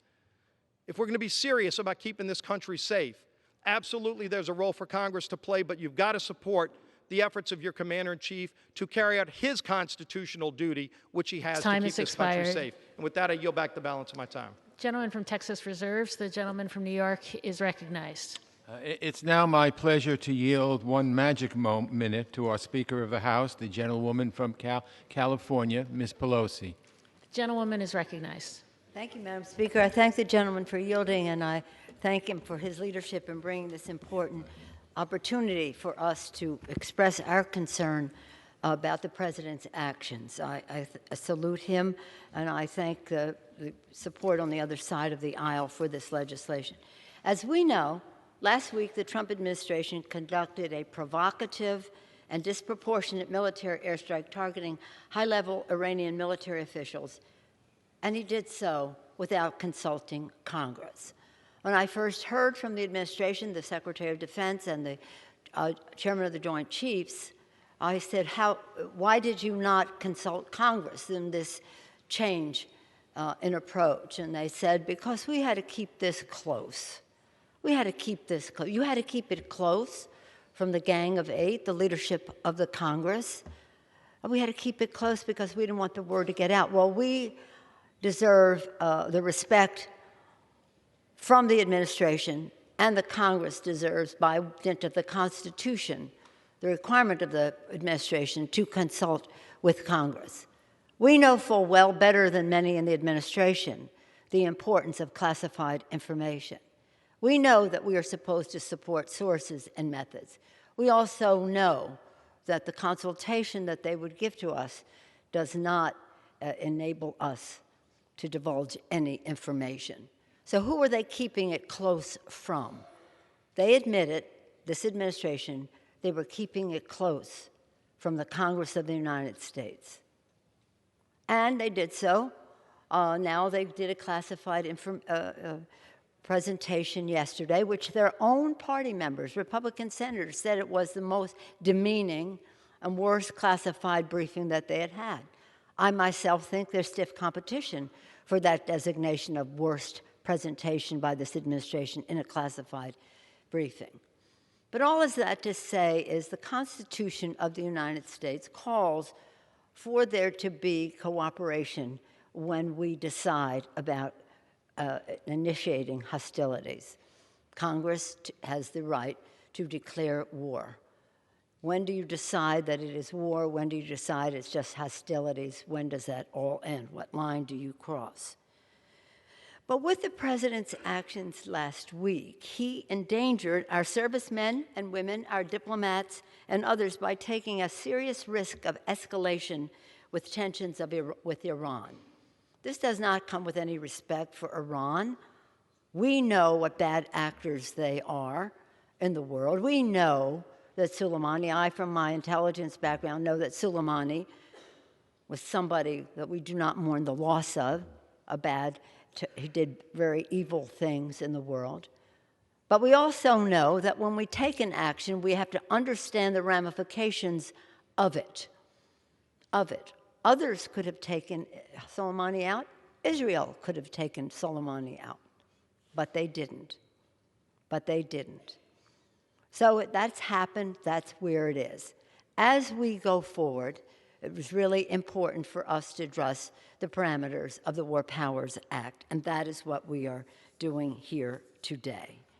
The members of Congress have serious and urgent concerns about the administration's decision to engage, I use the term decision loosely, to engage in hostilities against Iran, and it's about a lack of strategy. What is the strategy to move forward? Again, I did not consult with Congress. They gave a presentation that by their own side of the aisle has been described as demeaning and the worst. And then they tell members to go read the classified documents. Classified. Why are these documents classified? Why can't the American people know? We understand redaction of sources and methods and the rest, but if you read that document, you would know there is no reason for it to be classified. And in the, without going into any substantive matters of what happened yesterday in the classified briefing, it's fair to say that we were told, members were told, to go read other documents, which are redacted and, in many cases, classified unnecessarily. Our concerns were not addressed by the President's insufficient war powers authorization, which was classified in its entirety, leaving the Congress and the public in the dark about our national security. And our concerns were not addressed by the administration's briefing yesterday. Today, to honor our duty to keep the American people safe, that is our first responsibility, to protect and defend. We must keep the American people safe. The House will pass a war powers resolution to limit the president's military actions regarding Iran. Congress is reassuring our long-established oversight responsibilities as we mandate that if no further congressional action is taken, the administration's military hostilities with regard to Iran must end. We salute Congresswoman Slotkin for her leadership in this resolution. She's a former CIA and Department of Defense analyst specializing in Shia militias who served multiple tours in the region under both Democratic and Republican presidents. It's important to note, because I heard the distinguished whip on the other side of the aisle say, how come it's just a concurrent resolution? It is because under the War Powers Act, that is one of the options that is provided. You can do a joint resolution, House resolution, or you can do a concurrent resolution. The value and the beauty and the exquisite nature of a concurrent resolution is that it does not have to be signed by the President of the United States. The Congress of the United States, in its full power and full voice, can speak in a united way about what the War Powers Act should look like. And that should count for something to our colleagues who serve in the Congress of the United States. And so under the authority of the War Powers Act that gives us this option, we take this opportunity to do so. I implore the administration to work with Congress to advance immediate, effective de-escalatory strategy that prevents further violence. I also salute this resolution because it does give opportunity for the administration to act under certain circumstances, which are part of the War Powers Act. Madam Speaker, on December, a group of us in a bipartisan way, we traveled to Belgium and Luxembourg to observe the 75th anniversary of the Battle of the Bulge.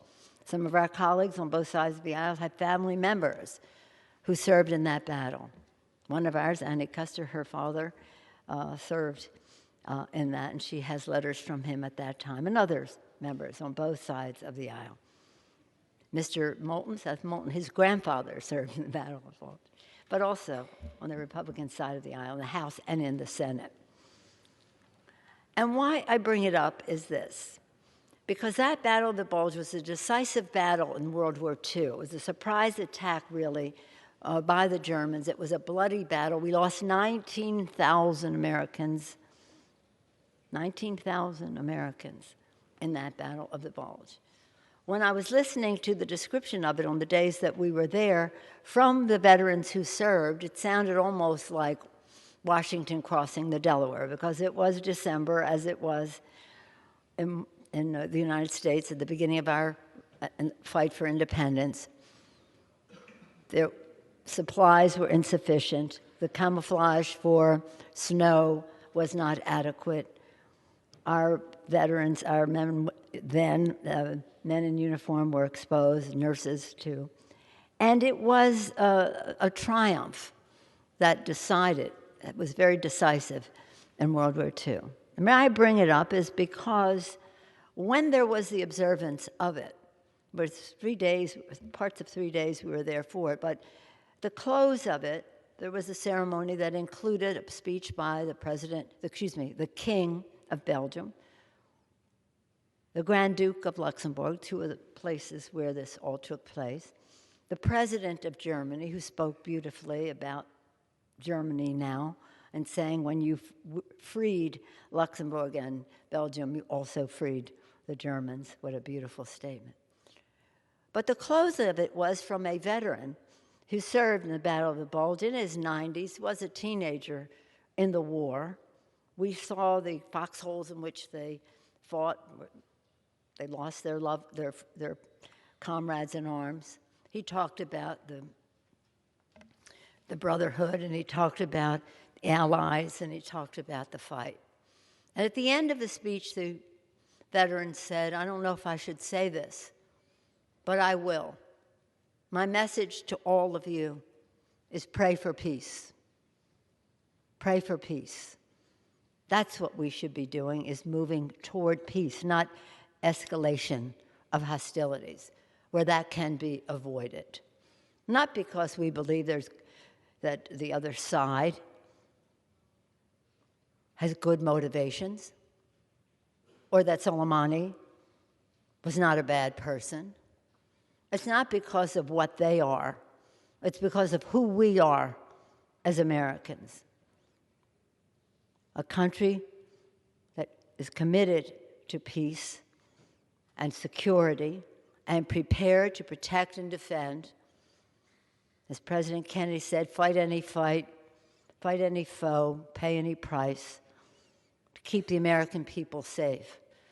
But to not be frivolous and cavalier about how we decide to show strength when it really is more of an escalation than a de-escalation. So it's sad, because you would think that any time we would engage in such an important change in approach, that we would be working together, consulting together, respecting the approach that each side takes to all of this, and hopefully just be on one side of it all.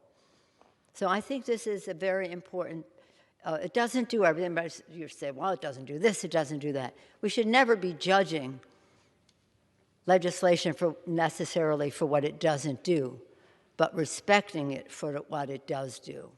And what this does is very important for the security of our country. I urge a yes vote and yield back the balance of my time. Gentleman from New York reserves. The gentleman from Texas is recognized. Madam Speaker, I'm pleased to yield 1 minute to the gentleman from Alabama, the ranking member of the Homeland Security Committee, Mr. Rogers. The gentleman's recognized.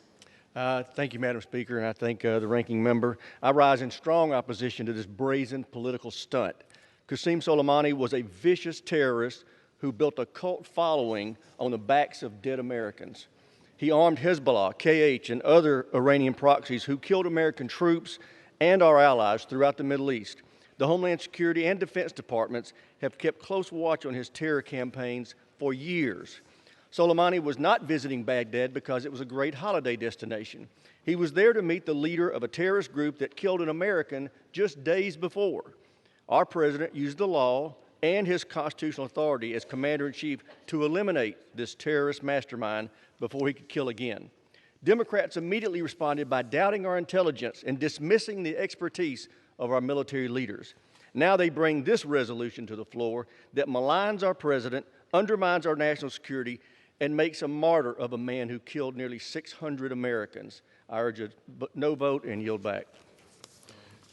Gentleman from Texas reserves. Gentleman from New York is recognized. I now yield 2 minutes to the Majority Whip, the gentleman from South Carolina, Mr. Clyburn. Gentleman from South Carolina is recognized. Thank you very much, and I thank my friend for yielding their time. Speaking out against the Vietnam War in 1967, Dr. Martin Luther King Jr. implored, we must move past indecision to action. We must find new ways to speak for peace. If we do not act, we shall surely be dragged down the long, dark, and shameful corridors of time, reserved for those who possess power without compassion, might without morality, and strength without sight. Dr. King's words are just as apropos today. President Trump, in ordering a significant military strike against authorization without seeking authorization or even consultation with the Congress, has brought us to the brink of war. The Constitution of this great country gives the solemn power to declare war to the people's representatives in Congress, not one person in the White House, whoever that might be. With this resolution, Congress is acting to uphold our constitutional responsibility. If the President believes military action against Iran is warranted, this resolution and the Constitution require him to make the case to Congress and receive authorization. Mr. Speaker, I truly regret that we find ourselves in the position we are today.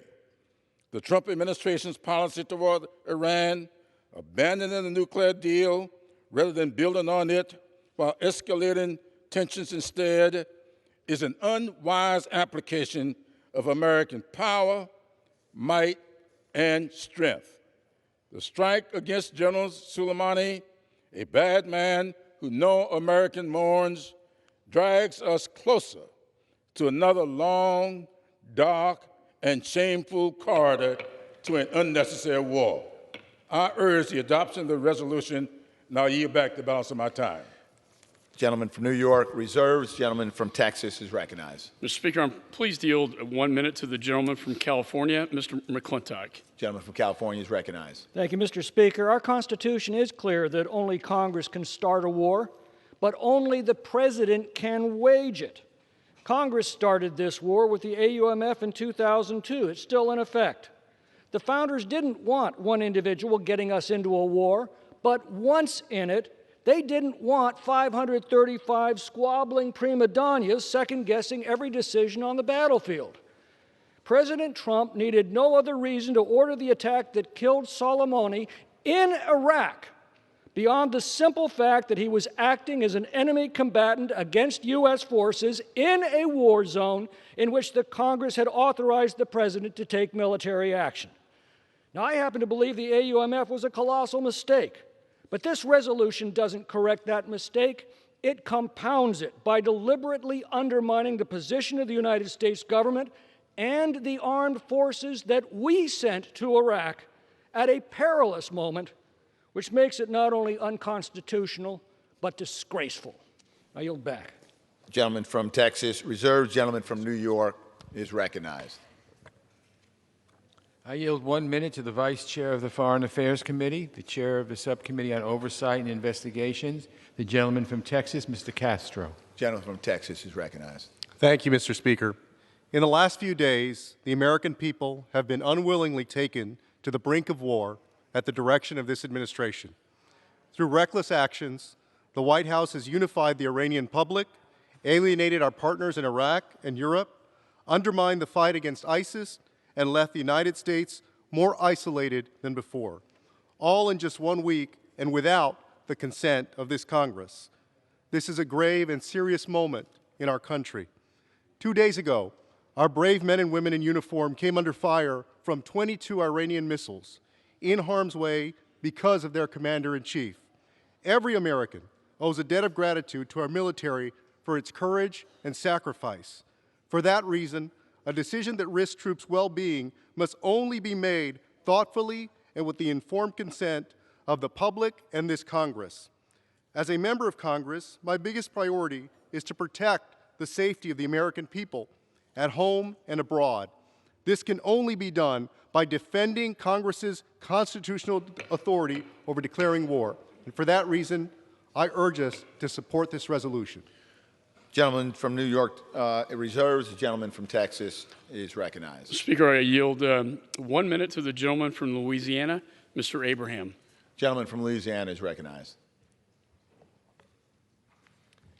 Major Ronald Culver Jr., Corporal Justin Mixon, Sergeant Joseph Richard III, Sergeant Terrell Gilmore, Staff Sergeant Jared Fontenot, Corporal William Crouch, Private Mark Graham, Staff Sergeant Ronnie Sanders, Staff Sergeant Jared McMillan, Sergeant Joshua Winton, Sergeant Ty Guthrow, Private Joshua Burrows, Corporal Joseph Duras, Lance Corporal John Bowman, Lance Corporal John Hale, Sergeant Matthew Westman, Sergeant First Class Terry Wallace, Sergeant Burry Testers, Lance Corporal Derek Cottom, Staff Sergeant Brian Lewis, Sergeant Julian Atkins, Sergeant William Partridge, Corporal David Stewart. Additional 30 seconds. Additional 30 seconds is granted. Sergeant David Murray, First Sergeant Michael Bordelon, Sergeant Nicholas Oliver. Sergeant, Seth Trahan. Staff Sergeant, Jonathan Reed. Staff Sergeant, Christopher Ramsey. Sergeant, Michael Evans. Sergeant, Robert Sweeney.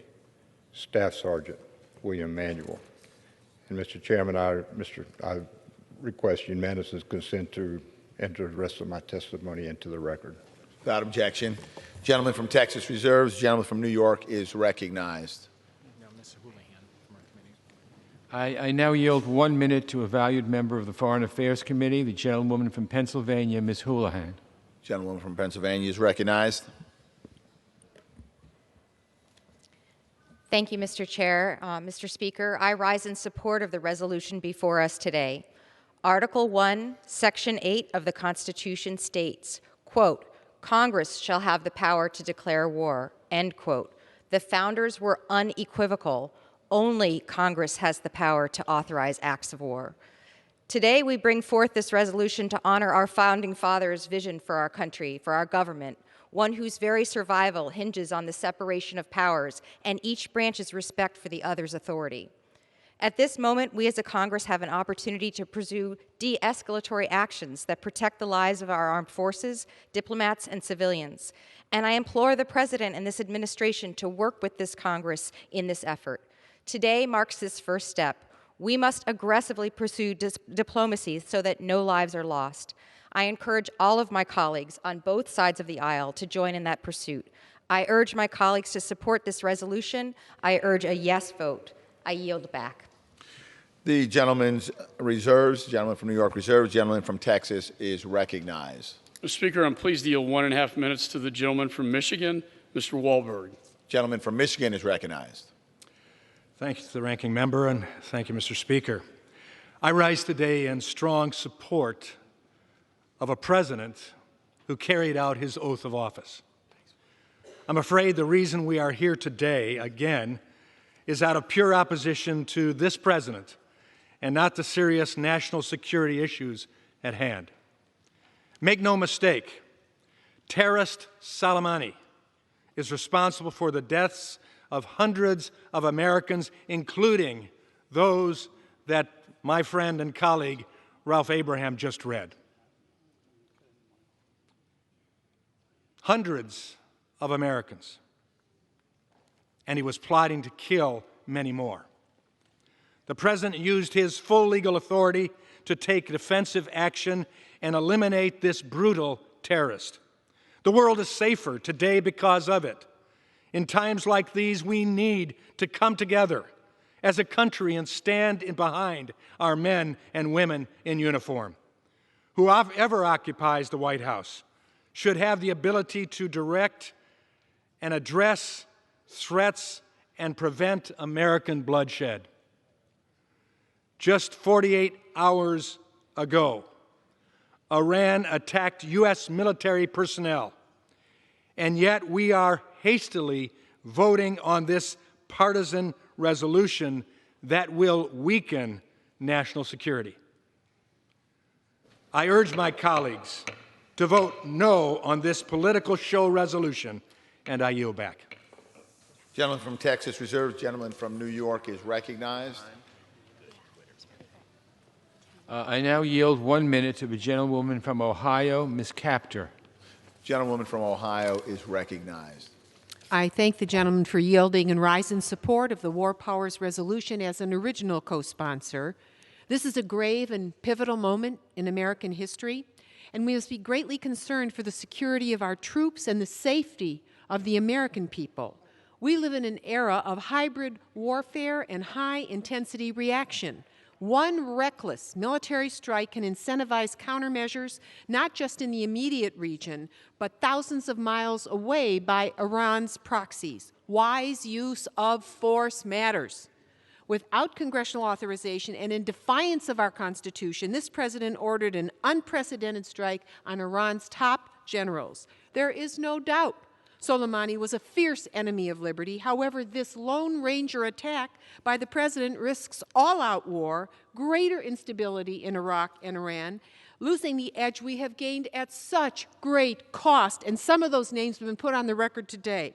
We must protect against further attacks on our service members and attacks on U.S. assets wherever they might exist. Might I have an additional 15 seconds?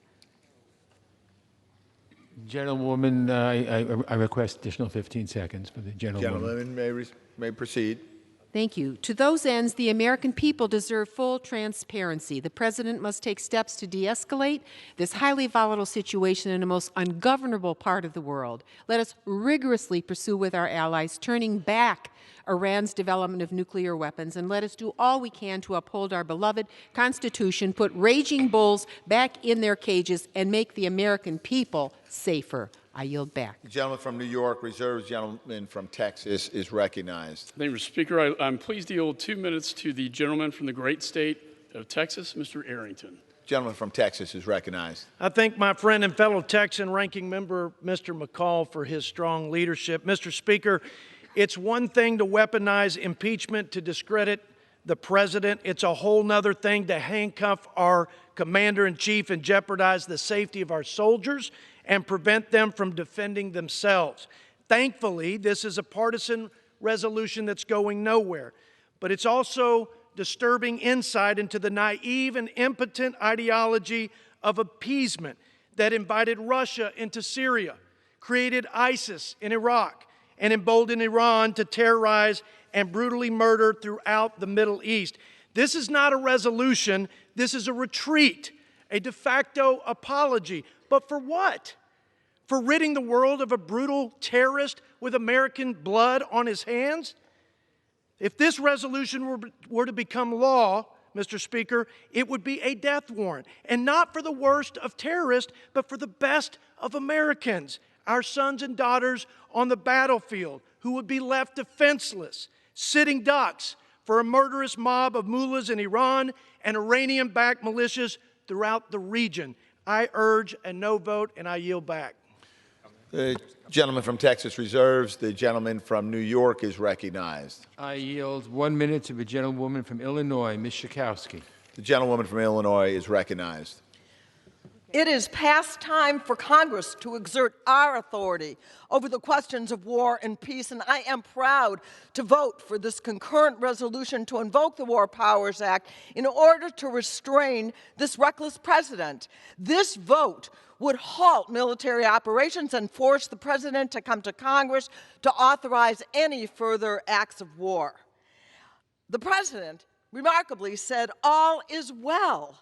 Well, Mr. President, it is not well. Iran announced that it would withdraw from the nuclear agreement and will begin to resume its nuclear weapons plan. The United States has been forced to stop its actions against ISIS. Iraq is likely to expel the United States from its country, fulfilling what has been a dream, actually, of Soleimani. Our European allies are angry because they were not alerted, and our actions have united the people of Iraq against us. And Iran are together now. Mr. President, America is not safer because of what you've done, and we must pass this resolution. Members are reminded to direct their marks to the chair. The gentleman from New York reserves. The gentleman from Texas is recognized. Mr. Speaker, I continue to reserve the balance of my time. Gentleman from Texas reserves. Gentleman from New York is recognized. It's now my pleasure to yield a magic minute. Those magic minutes are wonderful. To the Majority Leader of the House, the gentleman from Maryland, Mr. Hoyer. The gentleman from Maryland is recognized. I thank the gentleman for yielding. Let us hope that demagoguery will not play too great a part in the consideration of this piece of legislation. I just heard one of my colleagues on the other side mischaracterize the position of my party and of this resolution. This resolution is the law. This resolution is consistent with not only the law, the War Powers Act, but the Constitution of the United States. And I want to thank Representative Slotkin for authoring this resolution, as well as Chairman Smith, Chairman Engel, Representative Khanna, Representative Lee, and others who have been working hard to ensure that Congress maintains its role as a co-equal branch of government when it comes to matters of war and peace. This president, as we have seen, has consistently treated the legislative branch as inferior to the executive. Sadly, Mr. Speaker, we've had numerous votes on this floor last year to stand up for the co-equal status of the Congress of the United States.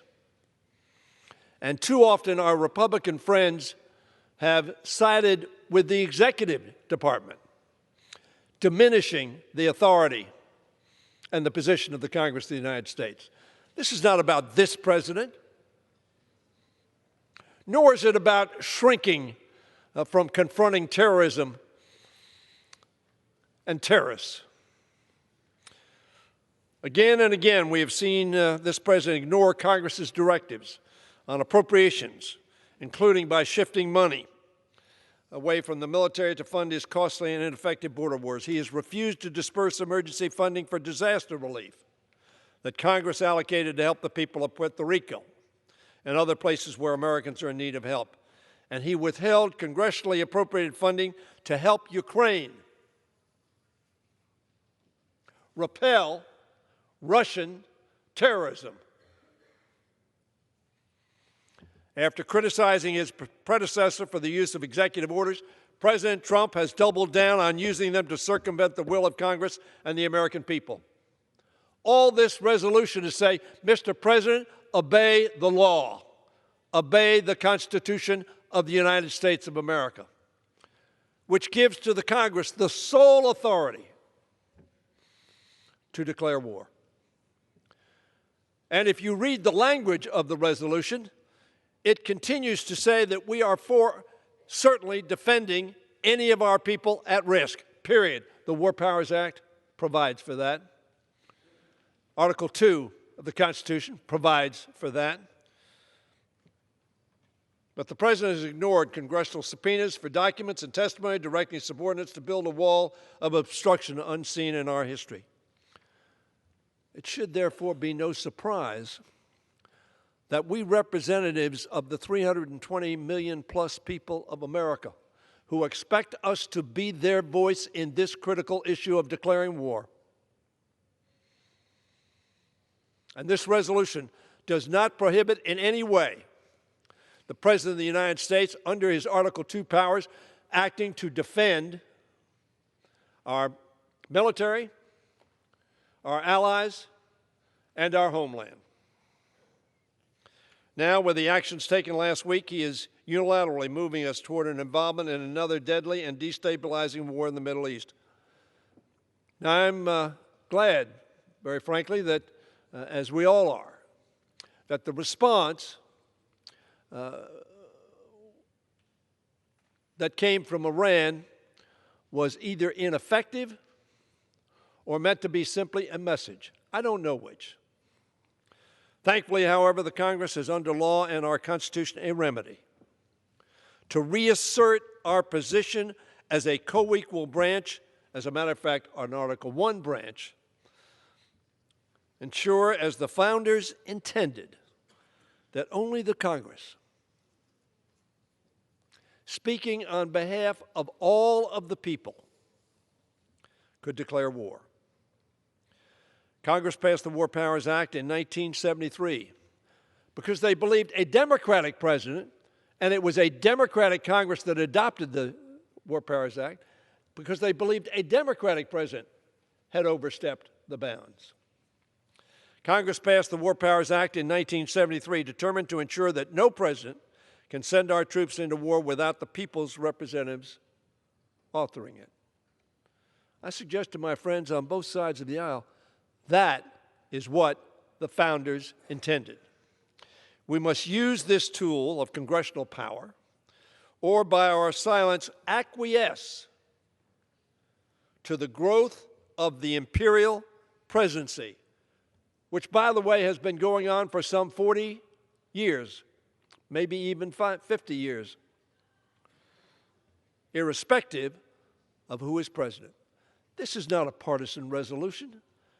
This is a resolution consistent with the Constitution of the United States of America, who did not want a single person to be able to take America to war, to put our men and women at risk. Let us be absolutely clear. Qasem Soleimani was a dangerous purveyor of terror and violence and a practice thereof. He was an architect of Iranian efforts to dominate the Middle East through aggression and fear. He has American blood on his hands as well as the blood of our allies. He has met the justice he deserves. I say that notwithstanding the fact I do not know from the information I have received whether or not, in fact, it was absolutely essential to take his life now because of imminent danger. Perhaps it was. But in any event, no one laments the loss of Soleimani's life, at least in this country and freedom-loving people throughout the world. And we are relieved that the Iranian counterstrike was limited and caused no American or Allied casualties. But, Mr. Speaker, my constituents and the American people are deeply concerned about what comes next, with the possibility of further retaliation and escalation from Iran or its proxies. There may be a time when such action is called for. But it is this body that needs to make that decision, and the United States Senate. This body. It continues, Iran is a dangerous enemy of freedom and a sponsor of terror. It continues to harbor ambitions of dominance over its neighbors and to call for the destruction of Israel.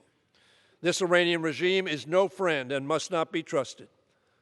Iran must never be allowed to acquire a nuclear weapon. I believe this Congress would vote to ensure that that was prohibited. This resolution makes those facts clear. We must have a sound, long-term strategy to deal with Iran and bring it into compliance with international laws and norms. The threat of military force must continue to be a part of any strategy, along with sanctions and diplomacy. And this resolution in no way countervenes that premise. The best way forward is for Congress and the administration to work together. That's what our founders had in mind.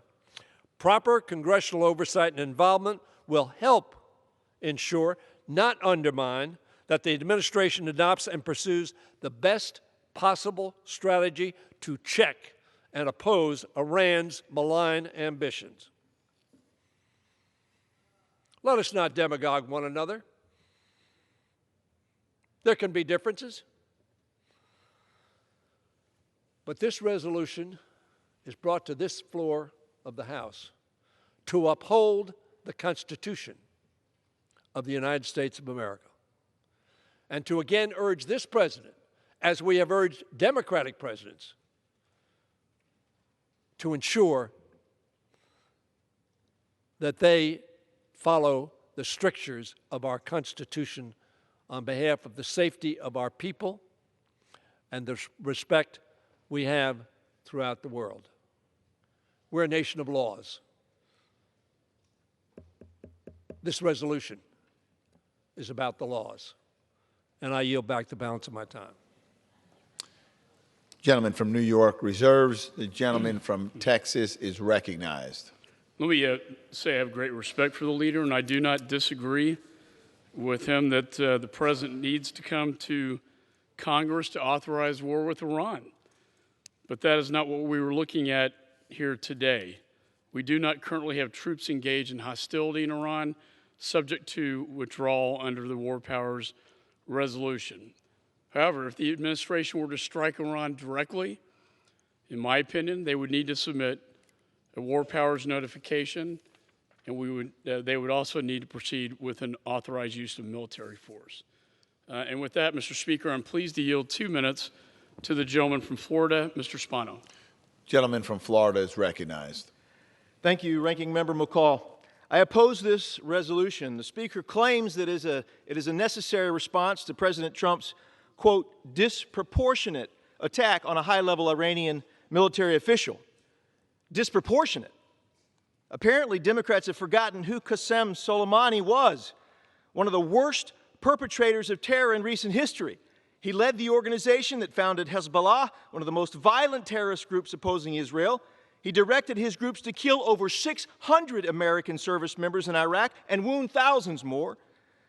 He led a brutal attack on peaceful protesters recently in Iran, killing over 1,000 Iranians. A bully will not stand down unless he knows you are willing to stand toe-to-toe with him, unless he knows there are consequences to his actions. And President Trump acted decisively in bringing down this brutal, inhumane bully, this terrorist mastermind, to stop an imminent threat. It was necessary to show Iran we will no longer tolerate their aggression. We should be united in our support for eliminating this threat and in supporting the President's efforts to negotiate a new, more effective Iran deal. And I urge my colleagues to oppose this resolution so that all options are on the table and we can negotiate from a position of strength toward achieving a peaceful solution. I yield back. The gentleman from Texas reserves. The gentleman from New York is recognized. I yield 1 minute to the gentlewoman from California, Ms. Eshoo. Gentlewoman from California is recognized. I thank the gentleman. Mr. Speaker, I rise in strong support of this concurrent resolution, which requires President Trump to immediately terminate military operations against Iran. It's about time that Congress exercised its War Powers Act, powers authority under the Constitution. I believe this is long overdue. Now, the President has taken our nation to the brink of war without properly consulting Congress or seeking the legal authority to do so. Only Congress can authorize military action under Article 1 of the Constitution. And to add insult to injury, the Trump administration has failed to fully explain to Congress and the American people what exactly the imminent threat was to the United States that required the strike that was undertaken. My constituents and people across the country have been terrified about the prospect of a new war in the Middle East. Now, let me be clear. No member of Congress carries a brief for Soleimani or the Iranian government. I yield the gentlewoman an extra 15 seconds. I thank the Gentlewoman gentleman. may But continue. no president has unilateral authority to take our nation to war without authorization from Congress. I urge my colleagues to vote yes. The gentleman from New York reserves. The gentleman from Texas is recognized. Mr. Speaker, I'm pleased to yield 2 minutes to the gentleman from North Carolina, Mr. Bishop. Gentleman from North Carolina is recognized. I thank the ranking member. Mr. Speaker, if it were but a matter of offering 3 cheers for the legislative branch, that would be fine, but this is dangerous and simply makes no sense. If the majority wished to assert Congress's authority, as several have argued, it would not use a non-binding resolution. But let me take the majority at its chosen words, as if binding. The words of the resolution would literally prohibit the President from ordering the shoot-down of Iranian ballistic missiles inbound for Haifa, or a surface-to-air missile locked onto a Ukrainian airliner. And the resolution's chosen words, as Democrats argue them, would prevent the President from the strike on Soleimani itself, even if devastating harm to American soldiers were imminent. But Democrats second-guessed that judgment. The language you have chosen is designed to debilitate the President from protecting Americans. The intemperate words of the past week have cost many their credibility. Now, Democrats' spite for President Trump has cost them their good judgment. I yield back. The gentleman from Texas reserves. The gentleman from New York is recognized. I yield 1 minute to the gentlewoman from California, Ms. Davis. The gentlewoman from California is recognized. Thank you, Mr. Speaker. Mr. Speaker, I voted against the 2002 AUMF. In coming to that very difficult decision, I learned an important lesson, that we must ask every administration that seeks to use military force, how will it manage the consequences of its actions, even if those actions can be justified? Has this administration done that? Unfortunately, I think the answer is no.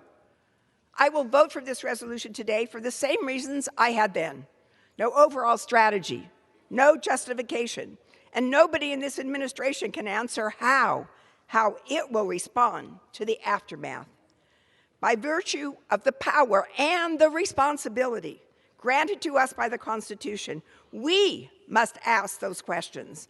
Let's take this opportunity to make diplomacy work. Let's stand together as the Congress to establish our authority. Let's stand together and vote against a new war without an endgame. I yield back. The gentleman from New York reserves. The gentleman from Texas is recognized. Thank you, Mr. Speaker. I'm pleased to yield 2 minutes to the gentleman from Louisiana, Mr. Abraham. Gentleman from Louisiana is recognized.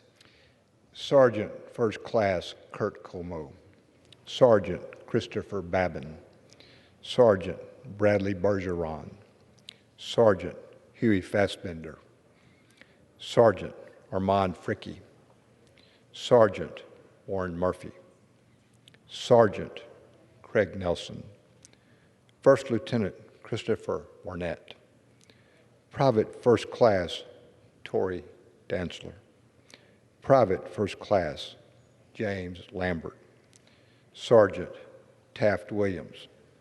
I want to thank the ranking member, Chairman McCall, for giving me additional time to finish the list that I started earlier. These are 44 young Americans that died from Louisiana by IEDs in the most active part of Iraq when Soleimani and his proxies were engaged. They designed, they built, and they implemented these IEDs. And in Louisiana alone, 44 young Americans gave their lives for the United States of America. President Trump, he had the authority, he has the right, and thankfully he had the courage to terminate Soleimani and remove this cancer from this earth. And to my Democratic colleagues and friends, I say, if you can look these Gold Star families in the face and tell them that this was not a justified strike and that Soleimani needed to be removed from this earth, then God have mercy on you. I yield back, Mr. Speaker. Gentleman from Texas reserves. Gentleman from New York is recognized. I yield 1 minute to a valued member of the Foreign Affairs Committee, the gentleman from New Jersey, Mr. Malinowski. The gentleman from New Jersey is recognized. Mr. Speaker, we may be relieved that an impulsive act by President Trump has not immediately led to war with Iran. We may be relieved that an evil man is dead. But as that evil man wished, our troops have now been asked to leave Iraq, and if they stay, their ability to work with Iraqis to fight ISIS has been shot. As he wished, the protest movement in Iran and Iraq that threatened the Iranian regime has been silenced. As he wished, Iran is now breaking free of all restrictions on its nuclear program. We are not safer today. And in this moment of danger, there is just one question that this resolution asks. Not do you support what the president has already done, but should Congress play our constitutional role in deciding what happens next? I support this resolution because passing it will protect us against going to war with a tweet, but it also ensures that if we do go to war, which we may have to at some point, we will do so with the American people united, not divided, as the framers intended, as our national interest demands. I yield back. The gentleman from New York reserves. The gentleman from Texas is recognized. Mr. Speaker, I continue to reserve the balance of my time. Gentleman from Texas reserves. Gentleman from New York is recognized. I yield 1 minute to the gentleman from California, Mr. Cisneros. Gentleman from California is recognized. Mr. Speaker, I rise today in defense of our Constitution and express the urgent need of Congress to reestablish itself as an equal branch of government. Our founders explicitly laid out the roles and responsibilities of the legislative, executive, and judiciary branches, creating a necessary system of checks and balances. But today we find our democratic system in jeopardy. In the past week, there has been an increasing concern about the United States going to war with Iran. Let me be very clear. If and when the President decides to use military action, he must go through Congress first. Article 1, Section 8 of the Constitution gives Congress the power to declare war. Any attempt to undermine the power would be unsafe, unacceptable, and unconstitutional. As a Navy veteran, I am constantly thinking of our brave service members. It's why I take this constitutional responsibility seriously. We cannot turn our backs to our principles, we cannot turn our backs to our values, and we cannot turn our backs to the Constitution. I look forward to voting for the War Powers Resolution and taking Congress's power back. I yield back the balance of my time. The gentleman from New York reserves, and the gentleman from Texas is recognized. Mr. Speaker, I'm pleased to yield 2 minutes to the gentleman from Georgia, Mr. Heiss. Gentleman from Georgia is recognized. Thank you, Mr. Speaker, and my good friend. I rise with great frustration in opposition to this politically motivated resolution. It is nothing but a blatant attempt to handcuff the President's ability to defend our citizens and our allies. Just this morning, U.S. intelligence officials reported that they are now confident that the Ukraine airline 752 was shot down by Iranian surface-to-air missiles. Another 176 innocent lives lost.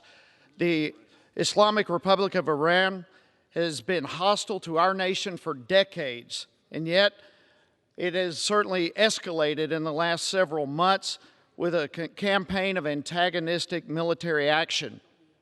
Have my Democratic colleagues forgotten about the shipping vessels sabotaged by naval mines last May and June, or the American drone shot down over international waters, or the British oil tanker seized by the Iranian Revolutionary Guard, or the Saudi oil facilities that were attacked? And then when an American citizen was killed in an attack on Kirkuk Air Base in December, and our embassy in Iraq subsequently overrun, our president drew a line in the sand. Yet after months of tremendous restraint, the president was determined that not one more American life would be lost at this Iranian regime, and I fully support the president in his actions. I do agree with many of my colleagues that it's time for this body to have a serious conversation and to address the many issues inherent with operating under a 20-plus-year-old authorization for military force, but that should not be confused with the process that's taking place here with this resolution. This is nothing but another attempt by the majority. 15. Be happy to yield an additional 30 seconds. Gentleman may continue. Thank you. This is nothing but an attempt by the majority in a 3-year-long process by their party to take any and every opportunity to undermine or embarrass this president. But be assured that this politically motivated resolution, nor any evil that comes our way, will cause our president to hesitate when called upon to defend American lives. And I just say, God bless the president, God bless America, and with that I yield back. The gentleman from Texas reserves. The gentleman from New York is recognized. Well, I would say to my friends on the other side of the aisle, please don't question our motives or patriotism, and we won't question yours. I now yield 1 minute to the gentlewoman from Washington, Ms. Jayapal. The gentlewoman from Washington is recognized. Thank you, Mr. Speaker. I rise in strong support of this resolution that reasserts congressional authority over going to war. We know this. War is devastating for our troops, for their families, for families and children everywhere, for not just this generation, but future generations to come, for our humanity. And that is why our framers gave this body the opportunity, the responsibility to have that discussion and declare war should it be needed.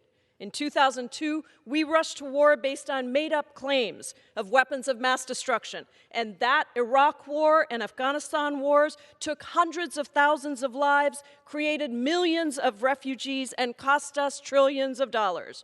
Today, the president, without providing any raw intelligence to prove an imminent threat, has brought us to the brink of war with Iran. So this resolution makes it clear that Congress has not authorized this war.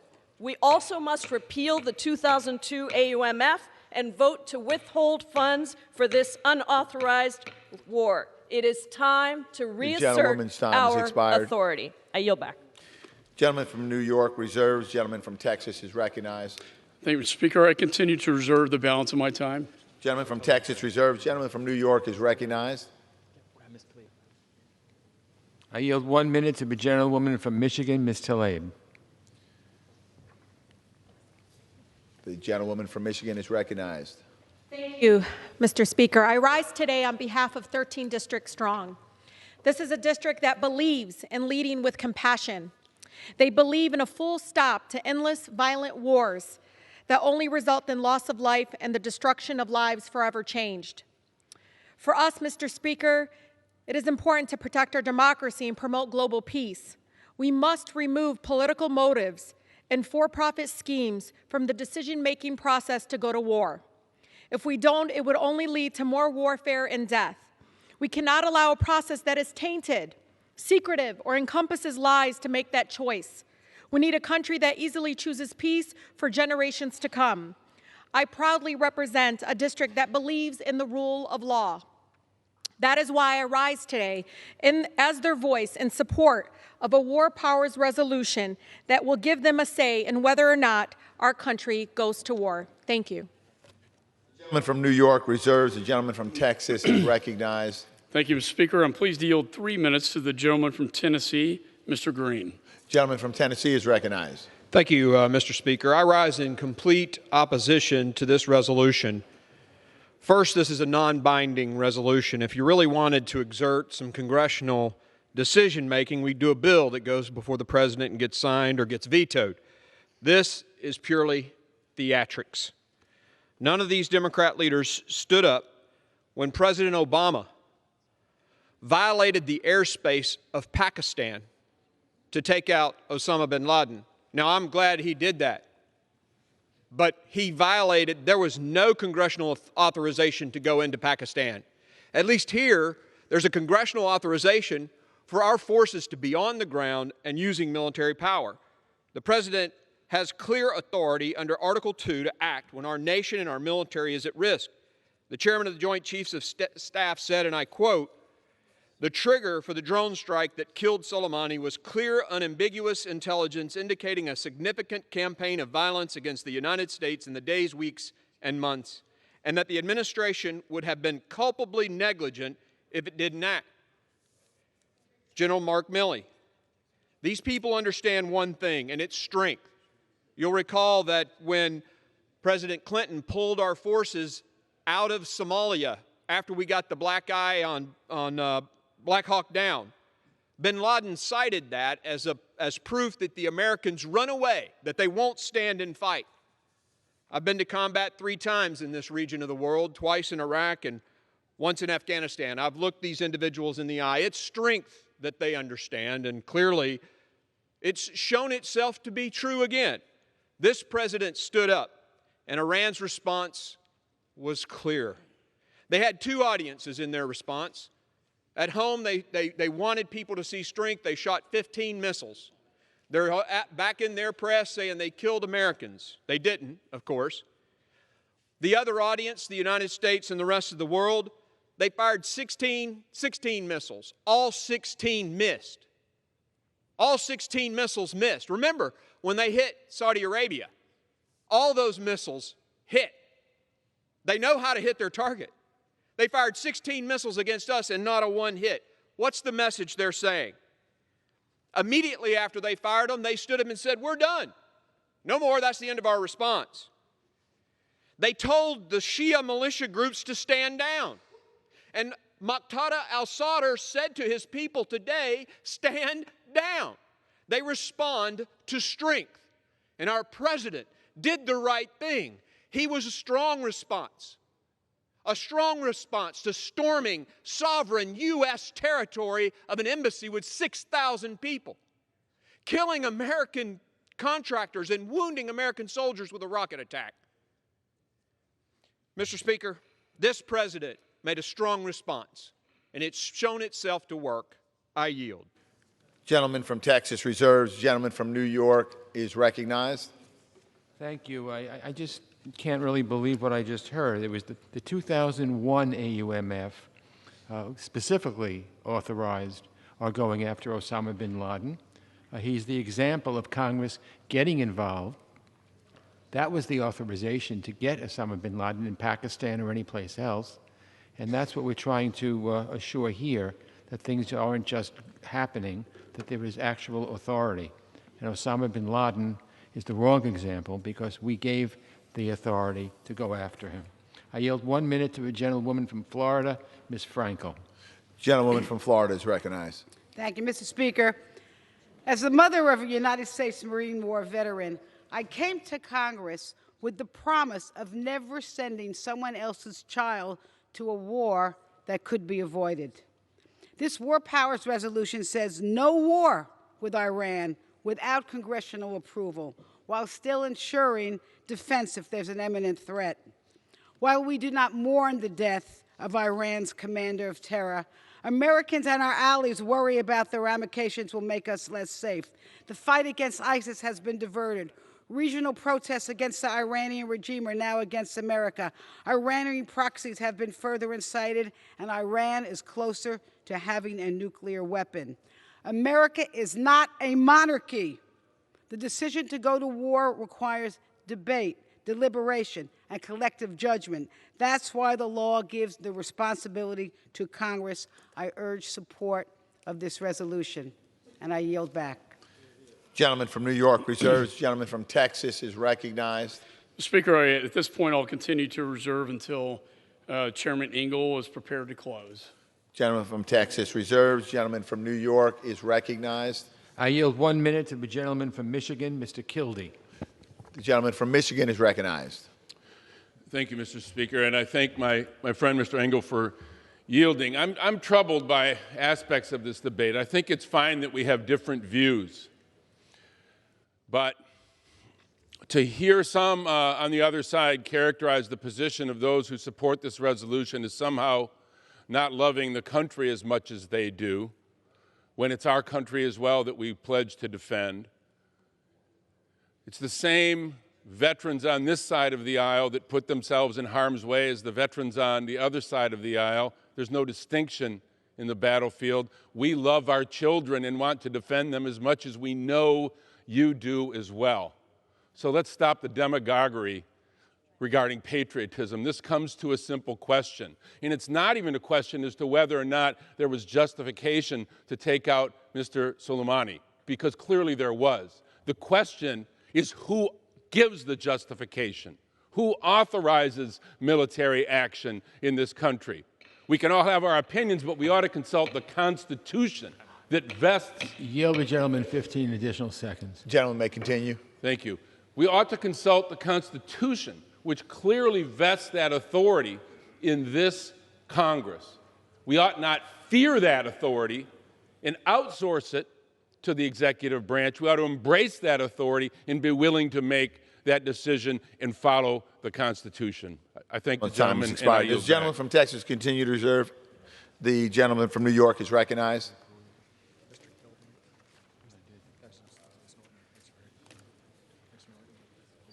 I now yield 1 minute to the gentlewoman from the District of Columbia, Ms. Norton. The gentlewoman from the District of Columbia is recognized.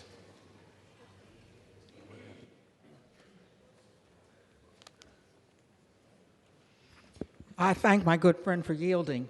Congress has long been absent without leave from its constitutional responsibility to authorize war before it occurs. From Vietnam to Iran, the verdict on the War Powers Act is clear. You lose it if you do not use it. Congress chafes at outside presidential power, but has failed to exercise its own advice and consent power on war. Iran has stepped back for now from the brink of war following the killing of General Soleimani, but a strong bipartisan 69% of the American people say that war with Iran is now more likely. No wonder, considering that we have just deployed 15,000 more troops to the region. Trying to get answers after the fact, as Congress did in yesterday's briefing, yielded frustration, not answers.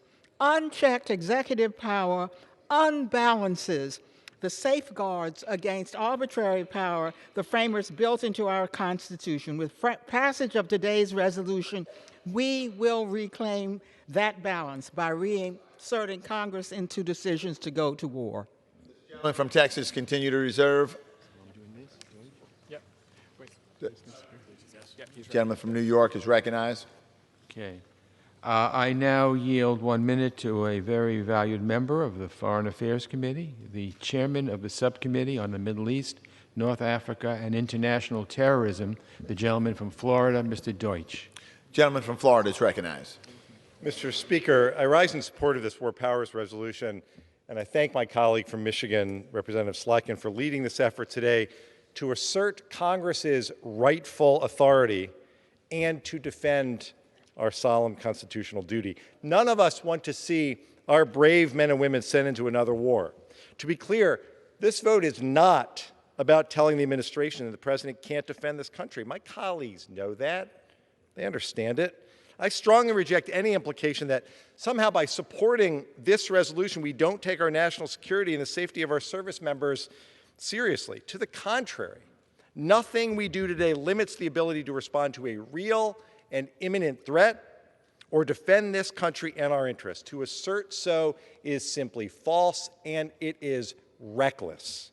Today we're telling the president that if there is a serious threat to the United States, our national security requires that a solemn decision is made to engage U.S. forces. The elected representatives of this body have to have. The gentleman may continue. I thank my friend. The elected representatives of the American people need to have that case made to them. Congress needs to have a robust debate about any authorization for the use of military force. I urge my colleagues to vote yes. I urge my colleagues to uphold the Constitution, and I yield back. Does the gentleman from Texas continue to reserve? Gentleman from New York is recognized. I yield 1 minute to the gentleman from Florida, Mr. Getz.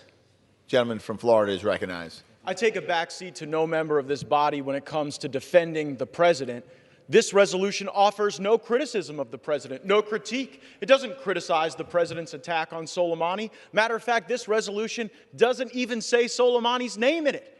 Yet, it does articulate our very robust basis for self-defense, at times even preemptory self-defense to defend our troops. And it also articulates our non-delegable duty as members of the United States Congress to speak to matters of war and peace. I represent more troops than any other member of this body. I buried one of them earlier today at Arlington.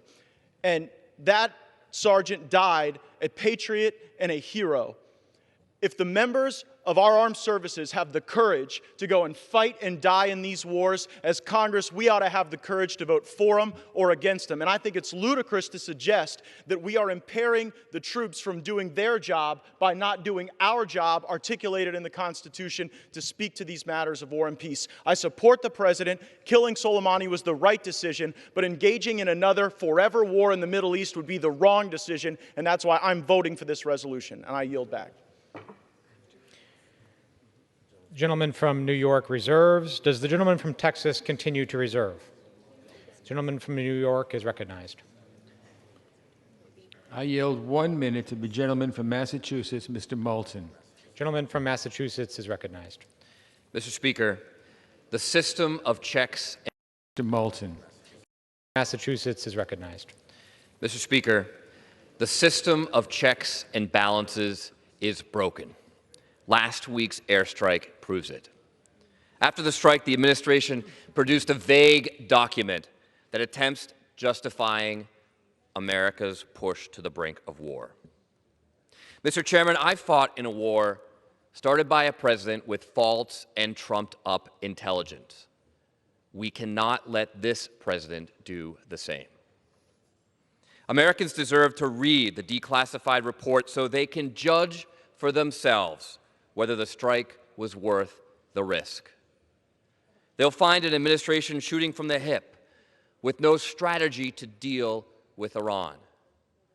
It's time for Congress to lead and exercise the authority the founders gave us in Article 1, Section 8 of the Constitution.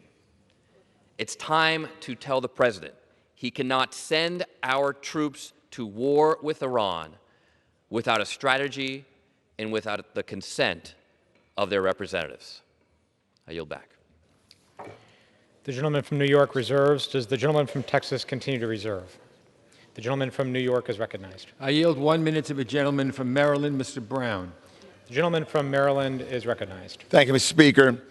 President Trump's strategy to counter Iran has failed. He has allowed Iran to restart its nuclear weapons program, disrupted our operations countering ISIS, continues to undermine our relationship with NATO allies, and has led America to the brink of a new and unnecessary war. As someone who served in Iraq, I understand the costs of war, how our soldiers put their lives on the line, and the impact these decisions have on military families. Our founders entrusted Congress with the responsibility to declare war. Congress owes it to the American people and our men and women in uniform to carry out that responsibility. It's time for Congress to declare that war with Iran is not in the best interests of the American people. It is time for Congress to repeal the 2002 AUMF and dramatically restrict the 2001 AUMF.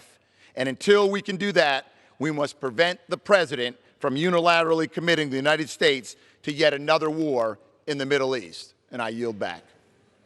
Gentleman from New York reserves. Does the gentleman from Texas continue to reserve? No, Mr. Speaker, I'm pleased to yield 2 minutes to the gentleman from Pennsylvania, Mr. Kelly. The gentleman from Pennsylvania is recognized. Thank you, Mr. Speaker, and I thank the chairman. I was sitting in my office and watching this debate, and I began to wonder who it is that we're actually debating against, or what it is that we're debating against. And I think back to the killing of Osama bin Laden, when we stood together as the United States and saying this was the right thing to do at the right time because it would save lives. The only thing we regret is that we didn't do it sooner when we had a chance to take him out. But we delayed because we weren't sure.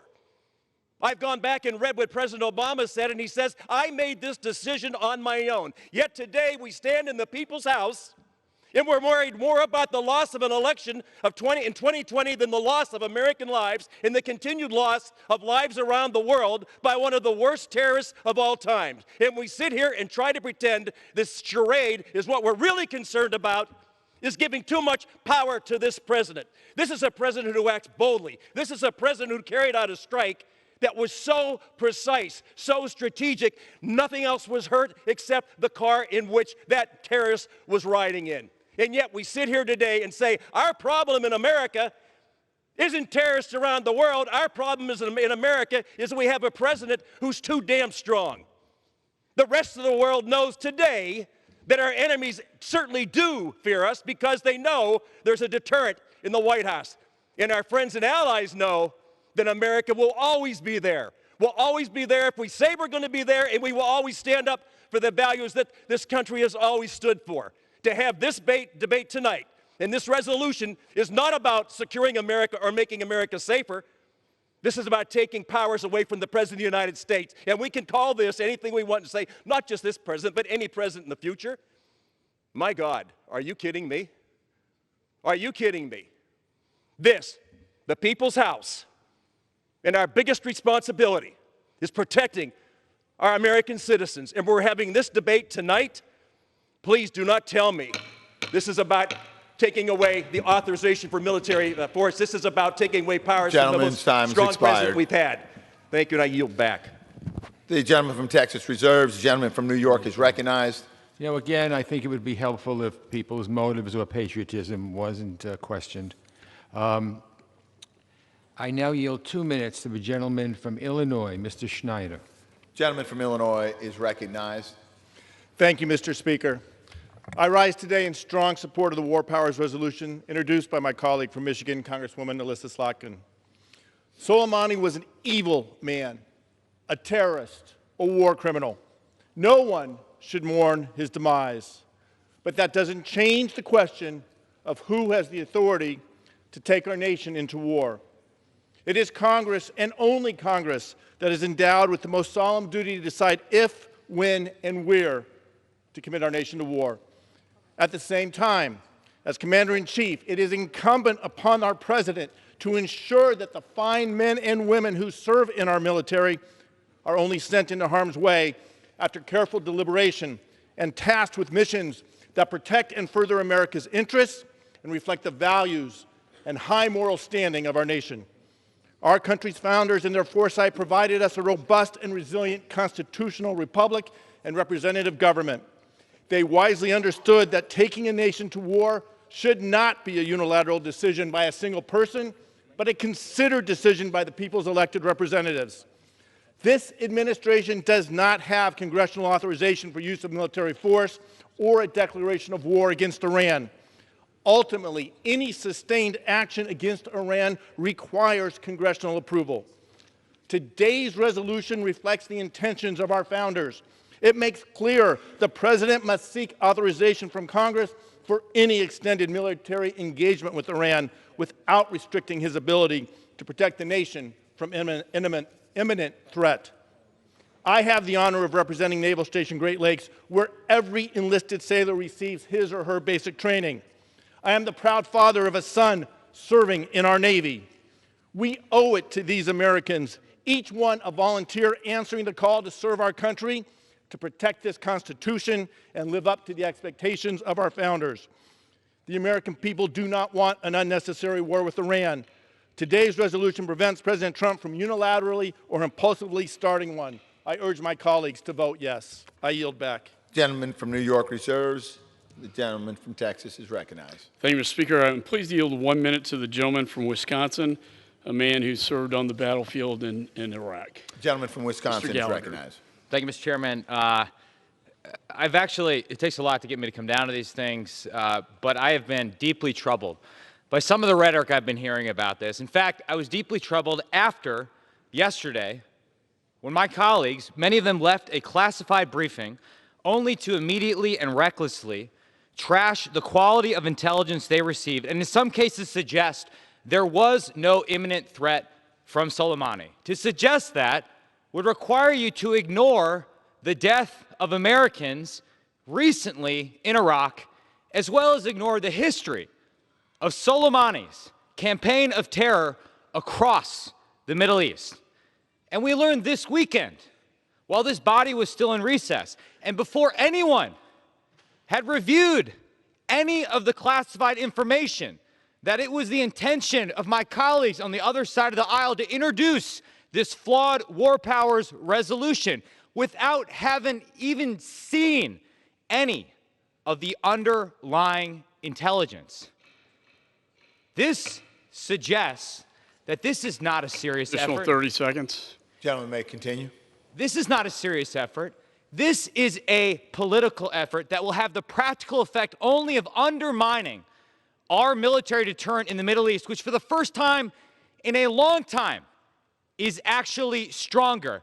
And I think this does a service not only to our personnel in the region, but ultimately to the Iranian people.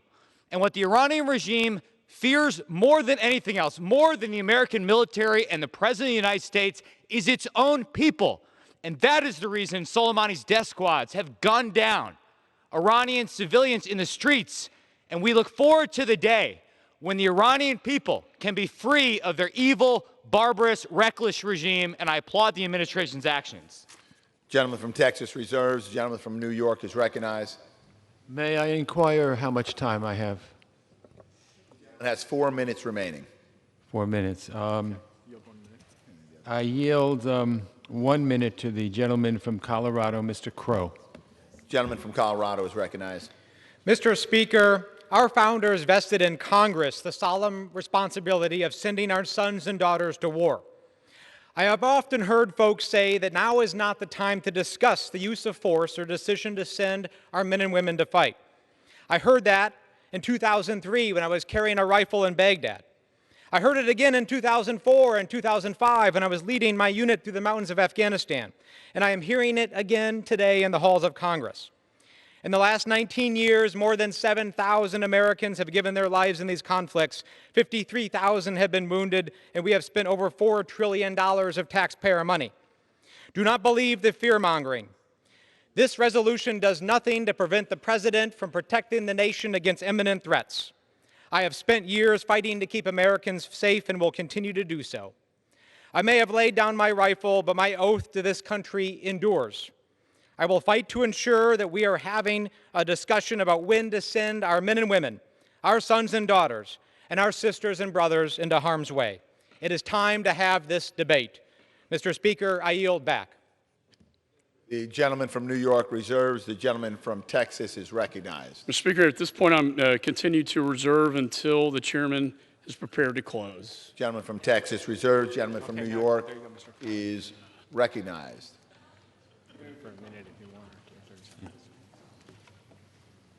I now yield 30 seconds to the gentleman from Tennessee, Mr. Cohen.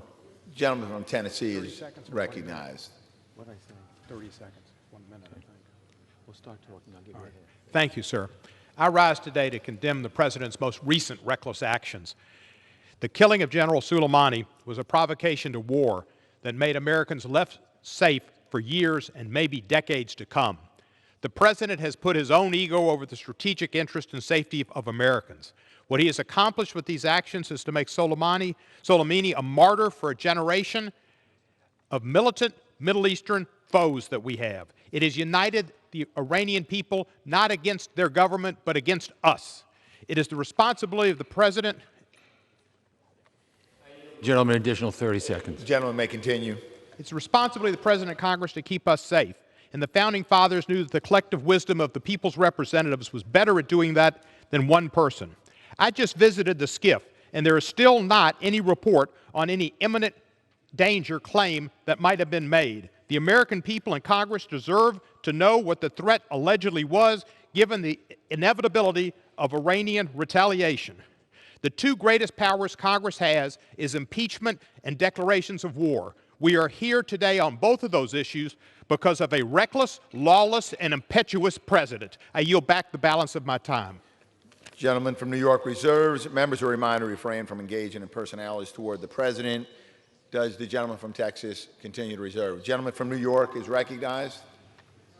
I now yield 1 minute to very distinguished gentleman from Foreign Affairs Committee, Mr. Meeks of New York. And for how much time? 1 minute. Okay. Gentleman from New York is recognized. The President should not be able to commit the U.S. recklessly and flagrantly to war. That is the reason there are constitutional mandated checks and balances. The President escalated hostilities with Iran and did not demonstrate any imminent threat nor strategy as to why. He clearly did not make our country safer, quite the opposite. It is not a sign of strength, as some of my colleagues suggest. It was an unchecked sign of more disarray and lack of strategic thinking.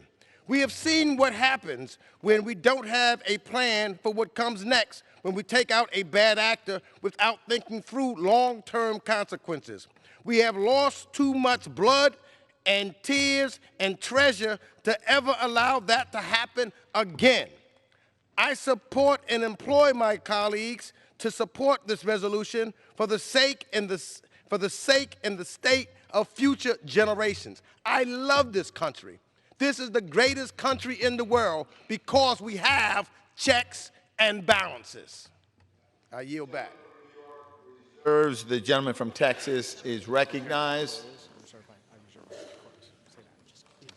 I continue to reserve my time. Gentleman from Texas reserves. Gentleman from New York is recognized. Yeah, I reserve my right to close. Gentleman from New York reserves. Gentleman from Texas is recognized.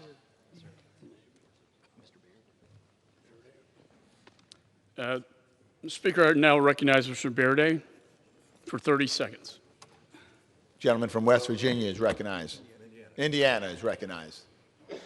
Thank you. And Mr. Speaker, just got a couple of words I'd like to remind this body about. And I've heard a lot of talk about patriotism. And I gave this arm in Vietnam. And I've got a lot of good friends whose names are on the Vietnam Wall.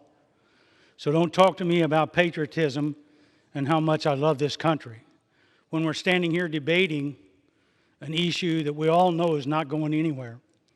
And the last thing I would say to you is while I was serving in Vietnam, there were many occasions when I didn't have the ability to do what I thought was necessary. I'd just say to you that this body couldn't make up their mind whether they wanted to be in that war or not. And I suggest we get with the right program and do it now. Thank you. Gentleman from Texas is recognized. Speaker, I'm prepared to close. And I yield myself the balance. The gentleman is recognized. Speaker, I'm strongly in favor of exercising our Article I authorities for matter as grave as war and peace. But the fact is we are not at war with Iran, and the President is not trying to start a war with Iran. I met with the President earlier today. He told me that if this resolution passes, it will take all of his power to negotiate with Iran off the table. And that is the worst thing that we could do. Yesterday, he called for making a deal that allows for Iran to thrive and prosper. The President is making the choice to move towards de-escalation. The premise of this resolution is flawed because we are not engaged in hostilities with Iran. The President is not trying to start hostilities with Iran. And despite this public proclamation by our President, my colleagues are trying to claim that the President still wants to go to war. I deeply regret that my colleagues are not serious enough about exercising our Article I authorities to pursue regular order on such a serious question. We have had no hearings in the House Foreign Affairs Committee since these events transpired. There was no Foreign Affairs Committee markup of this legislation. I received text of this legislation only 2 hours before the Rules Committee meeting last night on a war powers resolution. Debating issues of war and peace is perhaps our most important responsibility as members of Congress, and yet this legislation dropped last night without committee consideration as required by the War Powers Resolution. If my colleagues were serious about Article I, as they say they are, this would be a joint resolution with the force of law. Instead, it is a House concurrent resolution that will never go to the President's desk. Let me translate what that means for the American people listening today. Today, we are voting on a press release, a press statement. This is a political statement for a left-wing domestic audience. But they are not the only ones watching, Mr. Speaker. Iran is watching, and its proxies are watching. And what they see is a divided America that does not fully support the ability of our Commander-in-Chief to respond to imminent threats to Americans. Churchill warned against appeasement when the dark clouds of fascism and the Third Reich swept in my father's war.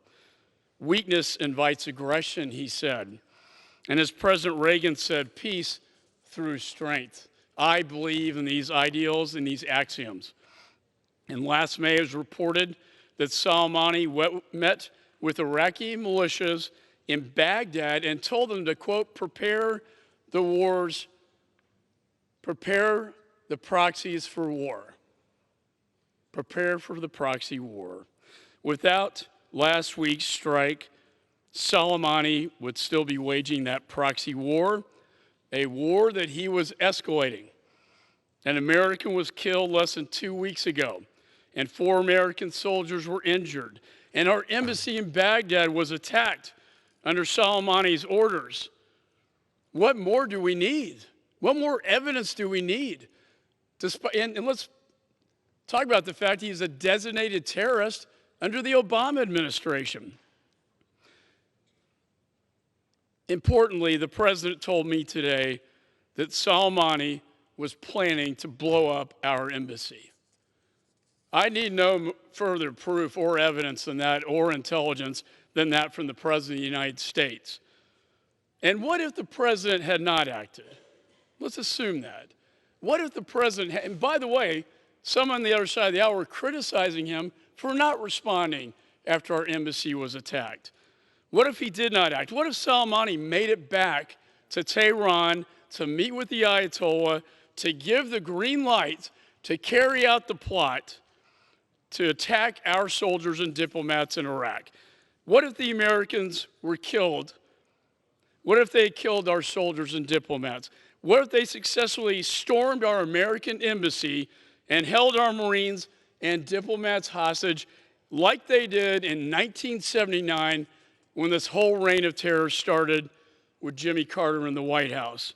How would the critics of the president respond then if we had done nothing? How would America, the American people, respond? How would the Gold Star mothers respond? No, the president, this president, did the right thing to take out this threat that killed so many Americans. I've been to too many funerals, and many of us in this chamber have. And many of those soldiers were killed at the hands, the bloody hands of Soleimani. And so, those many Americans whose families still grieve today, we grieve for them.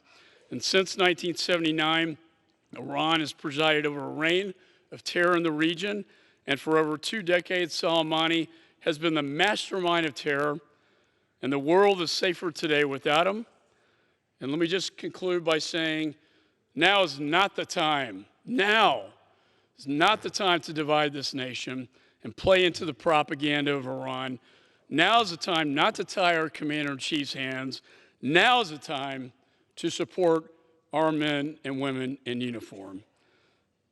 And with that, I urge my colleagues to oppose this resolution, and I yield back the balance of my time. The gentleman from Texas yields back the balance of his time. The gentleman from New York is recognized. Mr. Speaker, this body has to make a decision about whether we're going to stand up for our constitutional responsibilities or just subordinate ourselves to the executive branch when it comes to war powers. We're 2 decades into the 21st century. Our country has been at war almost that entire time.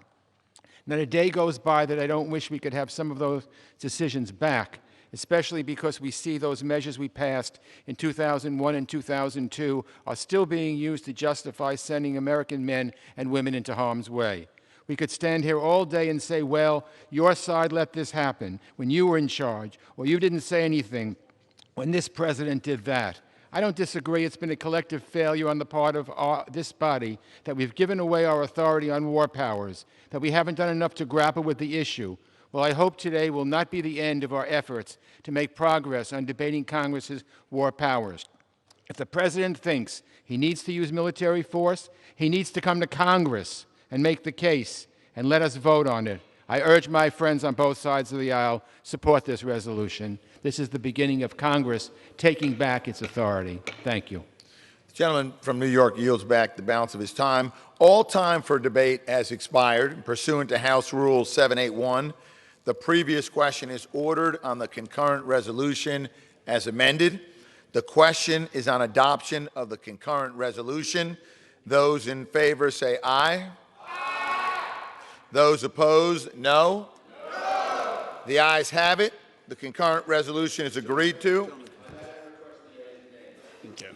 And the yeas and nays are requested. Those favoring a vote by the yeas and nays will rise. A sufficient number having risen, the yeas and nays are ordered. Members will record their votes by electronic device. Pursuant to Clause 9 of Rule 20, this 15-minute vote on adoption of the House Concurrent Resolution 83 will be followed by a 5-minute vote on the motion to suspend the rules and pass H.R. 5078. This is a 15-minute vote. Sorry. Yeah.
On this vote, the yeas are 224 and the nays are 194. The current resolution is adopted. Without objection, the motion to reconsider is laid on the table. Pursuant to Clause 8 of Rule 20, the unfinished business is the vote on the motion of the gentlewoman from New York, Ms. Velasquez, to suspend the rules and pass H.R. 5078 as amended, on which the yeas and nays are ordered. The clerk will report the title. H.R. 5078, a bill to amend the Small Business Act to provide reentry, entrepreneurship, counseling, and training services for incarcerated individuals and for other purposes. The question is, will the House suspend the rules and pass the bill as amended? Members will record their votes by electronic device. This is a 5-minute vote.